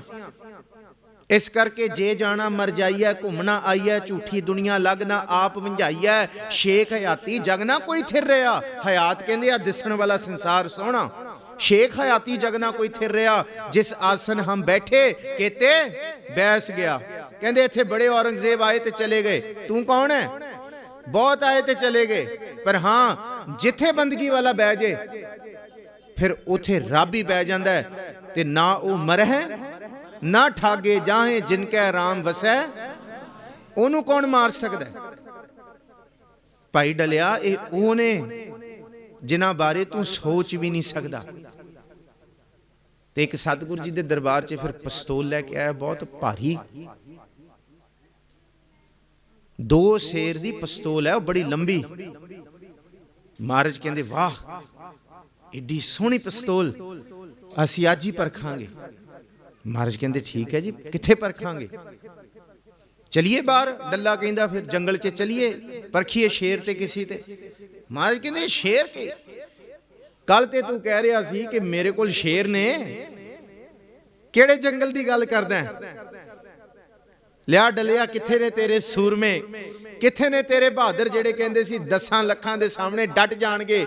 ਅੱਜ ਆਈ ਹੈ ਪਿਸਤੌਲ, ਅੱਜ ਇਸ ਪਿਸਤੌਲ ਨੂੰ ਤੇਰੇ ਸੂਰਮਿਆਂ ਤੇ ਪਰਖ ਕੇ ਦੇਖਾਂਗੇ। ਕਿੱਥੇ ਨੇ ਤੇਰੇ ਸ਼ੇਰ ਜਿਹੜਾ ਤੂੰ ਕਹਿ ਰਿਹਾ ਸੀ? ਜੇ ਮੈਨੂੰ ਦੱਸ ਦਿੰਦੇ ਤੇ ਇਹ ਕੁਝ ਨਾ ਹੁੰਦਾ, ਬਚਾ ਹੋ ਜਾਣਾ ਸੀ। ਤੁਸੀਂ ਇੱਕ ਪੁੱਤਰ ਤੇ ਰੱਖ ਹੀ ਲੈਣਾ ਸੀ, ਬਚਾ ਹੀ ਲੈਂਦੇ। ਮਹਾਰਾਜ ਕਹਿੰਦੇ ਲਿਆ ਫਿਰ ਪਰਖੀ ਅੱਜ ਤੇਰੇ ਸ਼ੇਰਾਂ। ਮਹਾਰਾਜ ਕੀ ਕਹਿ ਰਹੇ ਹੋ? ਇਹਨੇ ਲਿਆ, ਸੂਰਮਿਆਂ ਦੀ ਗੱਲ ਕਰ ਰਹੇ ਆ, ਜਿਹੜੇ 10 ਲੱਖਾਂ ਦੇ ਸਾਹਮਣੇ ਖੜਨੇ ਸੀ। ਅੱਜ ਗੁਰੂ ਗੋਬਿੰਦ ਸਿੰਘ ਦੀ ਆ ਇੱਕ ਪਿਸਤੌਲ ਹੀ ਹੈ, ਲਿਆ। ਹਾਂਜੀ ਸਤਿਗੁਰੂ ਜੀ ਦਿਓ ਇਜਾਜ਼ਤ, ਮੈਂ ਪੁੱਛ ਕੇ ਆਉਣਾ। ਪੁੱਛ ਕੇ, ਤੇਰੀ ਫੌਜ ਹੈ, ਲੈ ਕੇ ਆ। ਗਿਆ ਫੌਜਾਂ ਦੇ ਤੰਬੂ 'ਚ। ਕਹਿੰਦੇ ਗੁਰੂ ਗੋਬਿੰਦ ਸਿੰਘ ਸਾਹਿਬ ਨੇ ਬੁਲਾਇਆ। ਕਹਿੰਦੇ ਕਿਉਂ? ਕਹਿੰਦੇ ਜੀ ਪਿਸਤੌਲ ਪਰਖਣੀ ਹੈ। ਤੇ ਉਹਨਾਂ ਨੇ ਇਹ ਕਿਹਾ, ਕਹਿੰਦੇ ਤੂੰ ਬੋਂਦਲ ਗਿਆ? ਕਹਿੰਦੇ ਸਾਡੇ ਜੀਵਨ ਦੀ ਕੋਈ ਕੀਮਤ ਨਹੀਂ, ਐਂ ਮਰਵਾ ਦੇਣੇ। ਕਹਿੰਦੇ ਮਰਵਾਣਾ ਤੇ ਕੋਈ ਜੰਗ ਜੁੰਗ 'ਚ ਮਰਾਓ, ਐਵੇਂ ਗੋਲੀਆਂ ਮਰਵਾਉਣੀਆਂ। ਕਹਿੰਦੇ ਅਸੀਂ ਨਹੀਂ ਆ ਰਹੇ ਡਲਿਆ, ਸਾਡੀ ਇਹ ਜੀਵਨ ਇੰਨਾ ਸੌਖਾ ਨਹੀਂ ਅਸੀਂ ਦੇ ਦੇਣਾ। ਜਾ ਕਹਿ ਦੇ ਗੁਰੂ ਸਾਹਿਬ ਨੂੰ ਅਸੀਂ ਨਹੀਂ ਆ ਰਹੇ। ਫੌਜਦਾਰ ਕਹਿੰਦਾ ਜਾ ਚਲਾ ਜਾ। ਡੱਲੇ ਨੂੰ, ਡੱਲੇ ਦਾ ਫੌਜਦਾਰ ਹੈ, ਡੱਲਾ ਤਨਖਾਹ ਦਿੰਦਾ ਉਹਨਾਂ ਨੂੰ। 4000 ਉਹਦੇ ਸੈਨਿਕ ਨੇ। ਮਹਾਰਾਜ ਨੂੰ ਆ ਕੇ ਕਹਿੰਦਾ ਸਤਿਗੁਰੂ ਜੀ ਉਹ ਤੇ ਤਿਆਰ ਨਹੀਂ ਹੋਏ। ਮਹਾਰਾਜ ਕਹਿੰਦੇ ਜੇ ਅੱਜ ਤਿਆਰ ਨਹੀਂ ਹੋਏ ਤੇ 10 ਲੱਖ ਦੇ ਘੇਰੇ ਨੂੰ ਉਹ ਜਰ ਸਕਦੇ ਸੀ। ਘੋੜਿਆਂ ਦੀਆਂ ਟਾਪਾਂ, ਜਿੱਥੇ ਸ਼ੋਰ ਪੈ ਗਿਆ ਸੀ, ਇੰਨਾ ਝੁੰਡ ਤੁਰ ਕੇ ਆ ਗਿਆ ਸੀ। ਡੱਲਾ ਚੁੱਪ ਹੈ। ਮਹਾਰਾਜ ਹੁਣ ਕੀ ਕਰੀਏ? ਕਹਿੰਦੇ ਸਾਹਮਣੇ ਤੰਬੂ ਦੇ ਵਿੱਚ ਜੋ ਵੀ ਬੈਠਾ ਹੈ ਨਾ, ਬਸ ਉਹਨਾਂ ਨੂੰ ਕਹਿ ਕਿ ਸਤਿਗੁਰੂ ਜੀ ਨੇ ਬੁਲਾਇਆ। ਪੁੱਛਣਗੇ ਕਿਉਂ ਬੁਲਾਇਆ, ਬਸ ਉਹ ਨਾ ਕਹੀਂ। ਬਸ ਕਹਿੰਦੇ ਜੇ ਪੁੱਛਣਗੇ, ਵੈਸੇ ਤੇ ਸਿੰਘ ਦਾ ਸੁਭਾਅ ਹੈ, ਜੇ ਉਹਨਾਂ ਨੇ ਕਹਿਤਾ ਨਾ ਗੁਰੂ ਨੇ ਬੁਲਾਇਆ, ਅਗਲਾ ਸਵਾਲ ਨਹੀਂ। ਜੇ ਪੁੱਛਣਗੇ ਫਿਰ ਦੱਸ ਦੇਈ। ਹੁਣ ਪਿਓ ਤੇ ਪੁੱਤਰ ਦੋਨੋਂ ਤੰਬੂ 'ਚ ਨੇ, ਦੋਨੋਂ ਦੁਮਾਲੇ ਸਜਾ ਰਹੇ ਨੇ, ਗੁਰੂ ਸਾਹਿਬ ਦੇ ਦਰਬਾਰ ਦੀ ਤਿਆਰੀ ਕਰ ਰਹੇ ਨੇ। ਡੱਲੇ ਨੇ ਜਾ ਕੇ ਕਿਹਾ ਗੁਰੂ ਸਾਹਿਬ ਨੇ ਬੁਲਾਇਆ, ਹੁਕਮ ਸਤ ਦੇਖੋ ਗੁਰੂ ਕਾ। ਇਹ ਨਹੀਂ ਕਿ ਮੈਂ ਪੱਲਾ ਲਪੇਟ ਕੇ ਫਸਾ ਕੇ। ਦੋਨੋਂ ਪਿਓ ਤੇ ਪੁੱਤਰ ਦਸਤਾਰਾਂ ਹੱਥ ਦੇ ਵਿੱਚ ਫੜੀਆਂ ਹੋਈਆਂ, ਅੱਧੀਆਂ ਬਨੀਆਂ ਤੇ ਅੱਧੀਆਂ ਖੁੱਲੀਆਂ, ਤੇ ਲਪੇਟ ਕੇ ਮੋਢੇ ਤੇ ਸਤਿਗੁਰੂ ਜੀ ਵਾਹਿਗੁਰੂ ਜੀ ਕਾ ਖਾਲਸਾ ਵਾਹਿਗੁਰੂ ਜੀ ਕੀ ਫਤਿਹ। ਹੁਕਮ ਜੀ। ਮਹਾਰਾਜ ਜੀ ਨੇ ਕਿਹਾ ਡਲਿਆ ਦੇਖ ਰਿਹਾ ਹੁਕਮ ਕਿਹਨੂੰ ਕਹਿੰਦੇ ਆ? ਉਹ ਦੋਨੋਂ ਕਹਿੰਦੇ ਸਤਿਗੁਰੂ ਜੀ ਹੁਕਮ। ਮਹਾਰਾਜ ਜੀ ਨੇ ਪਿਸਤੌਲ ਚੱਕੀ, ਕਹਿੰਦੇ ਇਹ ਪਰਖਣੀ ਹੈ ਤੇ ਕਿਸੇ ਦਾ ਸੀਨਾ ਚਾਹੀਦਾ ਸੂਰਮੇ ਦਾ, ਉਹਦੇ ਉੱਤੇ ਪਰਖਣੀ ਹੈ ਕਿੰਨੇ ਕੁ ਨੁਕਸਾਨ ਪਹੁੰਚਾਉਂਦੀ ਹੈ ਇਹ ਬੰਦੂਕ। ਪਿਓ ਤੇ ਪੁੱਤਰ, ਪੁੱਤਰ ਕਹਿੰਦਾ ਪਿਤਾ ਜੀ ਹੁਕਮ ਮੈਂ ਸੁਣਿਆ ਸੀ ਪਹਿਲਾਂ, ਇਹਦੀ ਡੱਲੇ ਦੀ ਆਵਾਜ਼ ਮੇਰੇ ਕੰਨ 'ਚ ਪਹਿਲੇ ਪਈ ਸੀ, ਇਸ ਕਰਕੇ ਮੇਰਾ। ਤੇ ਪਿਤਾ ਕਹਿੰਦਾ ਤੂੰ ਪਿੱਛੇ ਉਹ ਦਰਬਾਰ 'ਚ ਤੇ ਪਹਿਲਾ ਕਦਮ ਮੇਰਾ ਪਿਆ ਹੈ।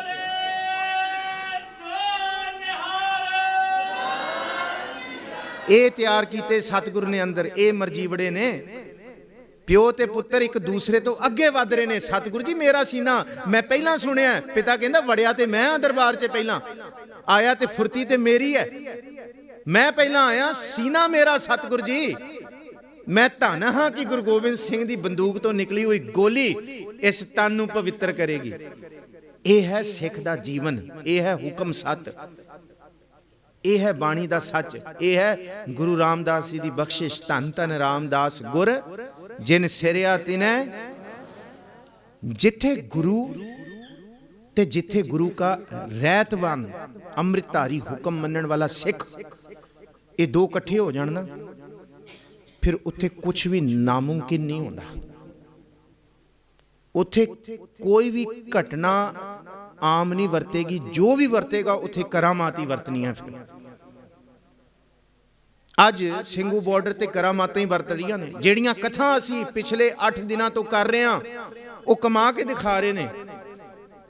ਜੋ ਅਸੀਂ ਬੋਲ ਰਹੇ ਹਾਂ, ਅਸੀਂ ਬੋਲਣ ਜੋਗੇ ਹਾਂ, ਉਹ ਕਮਾ ਕੇ ਦਿਖਾ ਰਹੇ। ਬੈਠੇ ਹਾਂ ਅਸੀਂ ਸੜਕਾਂ ਤੇ, ਕਿਹੜੀ ਪੌ ਦੀ ਠੰਡ, ਸਾਰਾ ਦਿਨ ਬੈਠੇ ਹਾਂ, ਸਾਰੀ ਰਾਤ ਬੈਠੇ ਹਾਂ। ਇੱਕ ਇੱਕ ਟਰਾਲੇ ਥੱਲੇ 4-4 ਬੰਦੇ ਸੁੱਤੇ ਹੁੰਦੇ ਆ, ਤੇ ਜੇ ਜਗ੍ਹਾ ਨਹੀਂ ਤੇ ਕੋਈ ਨਹੀਂ, ਖੁੱਲੇ ਅਸਮਾਨ ਥੱਲੇ। ਧੰਨ ਨੇ। ਤੇ ਇਹ ਧੰਨਵਾਦ ਹੈ ਸਰਕਾਰਾਂ ਦਾ, ਸਿੱਖਾਂ ਦੀ ਅਣਖ ਨੂੰ ਜਗਾ ਦਿੱਤਾ। ਧੰਨਵਾਦ ਤੁਹਾਡਾ ਭਾਈ, ਤੁਸੀਂ ਦੱਸ ਦਿੱਤਾ ਸਿੱਖ ਇਹ ਅਣਖ ਮਰ ਨਹੀਂ ਸਕਦੀ। ਜੋ ਸਾਹਿਬਜ਼ਾਦਿਆਂ ਨੇ 316 ਸਾਲ ਪਹਿਲਾਂ ਕਹਿ ਦਿੱਤਾ ਨਾ कि ये अकाल है, ये मिटता नहीं किसी शहनशाह की शान से। ते आज सच हो गया। ਅੱਜ ਕੋਈ ਉੱਥੇ ਮੁਸਲਮਾਨ ਵੀਰ ਆ ਰਿਹਾ, ਉਹ ਕੁਰਾਨ ਦੀ ਆਇਤਾਂ ਸੁਣਾ ਰਿਹਾ ਸੀ। ਧਰਤੀ ਤੇ ਪਹਿਲੀ ਵਾਰ ਵਰਤ ਰਿਹਾ ਸੀ। ਸਿੰਘ ਸਾਹਿਬ ਹਰਪਾਲ ਸਿੰਘ ਵੀ ਨਾਲ ਬੈਠੇ ਸਨ, ਉਹਨਾਂ ਨੇ ਵੀ ਕਿਹਾ, ਕਹਿੰਦੇ ਪਹਿਲੀ ਵਾਰ ਹੋਇਆ ਕਿ ਕੁਰਾਨ ਦੀਆਂ ਆਇਤਾਂ ਪੜੀਆਂ ਜਾ ਰਹੀਆਂ ਤੇ ਬੋਲੇ ਸੋਨੇ ਹਾਰ ਦੇ ਜਕਾਰੇ ਨਾਲ ਗੱਜ ਰਹੇ ਨੇ। ਇਹ ਵੀ ਧਰਤੀ ਤੇ ਸੱਚ, ਆਉਣ ਵਾਲਾ ਇਤਿਹਾਸ ਸਿਰਜਿਆ ਜਾਏਗਾ। ਇਹ ਸਿਰਜਿਆ ਜਾਏਗਾ ਇਤਿਹਾਸ, ਇਹ ਬਣ ਰਿਹਾ ਇਤਿਹਾਸ ਕਿ ਉਹ ਕੁਰਾਨ ਦੀਆਂ ਆਇਤਾਂ ਦੇ ਅਰਥ ਕਰ ਰਿਹਾ ਤੇ ਉੱਥੇ ਸਿੰਘ ਬੋਲੇ ਸੋਨੇ ਹਾਰ ਦੇ ਜਕਾਰੇ ਛੱਡ ਰਹੇ। ਕਮਾਲ ਹੈ। ਉਹੀ ਬਚਨ ਕਿ ਕੋਈ ਬੋਲੇ ਰਾਮ ਰਾਮ, ਕੋਈ ਖੁਦਾਏ, ਕੋਈ ਸੇਵੈ ਗੁਸਈਆਂ, ਕੋਈ ਬਸ ਆਖਰੀ ਤੁਕ ਕਹੋ ਨਾਨਕ ਜਿਨ ਹੁਕਮ ਪਛਾਤਾ। ਗੱਲ ਤੇ ਸਾਰੀ ਹੁਕਮ ਦੀ ਹੈ। ਕਹੋ ਨਾਨਕ ਜਿਨ ਹੁਕਮ ਪਛਾਤਾ, ਪ੍ਰਭ ਸਾਹਿਬ ਕਾ ਤਿਨ ਭੇਤ ਜਾਤਾ। ਉਹਨਾਂ ਨੇ ਭੇਦ ਜਾਣ ਲਿਆ। ਸੋ ਸਤਿਗੁਰੂ ਭਲੀ ਕਰਨ। ਸਿਰਫ 10-15 ਮਿੰਟ ਬੱਚਿਆਂ ਦੀ ਆਪ ਕਵਿਤਾਵਾਂ ਸੁਣ ਲਓ। ਮੈਨੂੰ ਆਪ ਬੜੇ ਦਿਨਾਂ ਤੋਂ ਬਰਦਾਸ਼ਤ ਕਰ ਰਹੇ ਹੋ, ਹੁਣ ਬੱਚਿਆਂ ਨੂੰ ਵੀ ਸੁਣੋ ਤੁਸੀਂ। ਮੈਨੂੰ ਦਿਓ ਇਜਾਜ਼ਤ, ਕੱਲ ਨੂੰ ਅੱਗੇ ਇਤਿਹਾਸ ਨੂੰ ਤੋਰਾਂਗੇ। ਜਿੰਨੇ ਕੁ ਬੱਚੇ ਅੱਜ ਰਹਿ ਜਾਣਗੇ, ਪਰਸੋਂ ਨੂੰ ਫਿਰ ਉਹਨਾਂ ਦੀਆਂ ਕਵਿਤਾਵਾਂ ਸੁਣਾਂਗੇ। ਬੱਚਿਆਂ ਦੇ ਦਿਹਾੜੇ ਨੇ, ਬੱਚਿਆਂ ਨੂੰ ਮੌਕਾ ਦਈਏ। ਇਹਨਾਂ ਦੇ ਅੰਦਰੋਂ ਵੀ ਸਾਡੇ ਬਾਬਿਆਂ ਵਰਗੀ ਅਣਖ ਤੇ ਬਾਬਿਆਂ ਵਰਗਾ ਸੱਚ ਪੈਦਾ ਹੋਏ। ਇਹਨਾਂ ਅੰਦਰ ਵੀ ਸਤਿਗੁਰੂ ਜੀ ਸੱਚੇ ਪਾਤਸ਼ਾਹ ਮਹਾਰਾਜ ਜੀ ਦੀ ਕਿਰਪਾ ਵਰਤੇ। ਭੁੱਲਾਂ ਚੁੱਕਾਂ ਦੀ ਖਿਮਾ ਫਤਿਹ ਬੁਲਾਓ ਜੀ। ਵਾਹਿਗੁਰੂ ਜੀ ਕਾ ਖਾਲਸਾ, ਵਾਹਿਗੁਰੂ ਜੀ ਕੀ ਫਤਿਹ।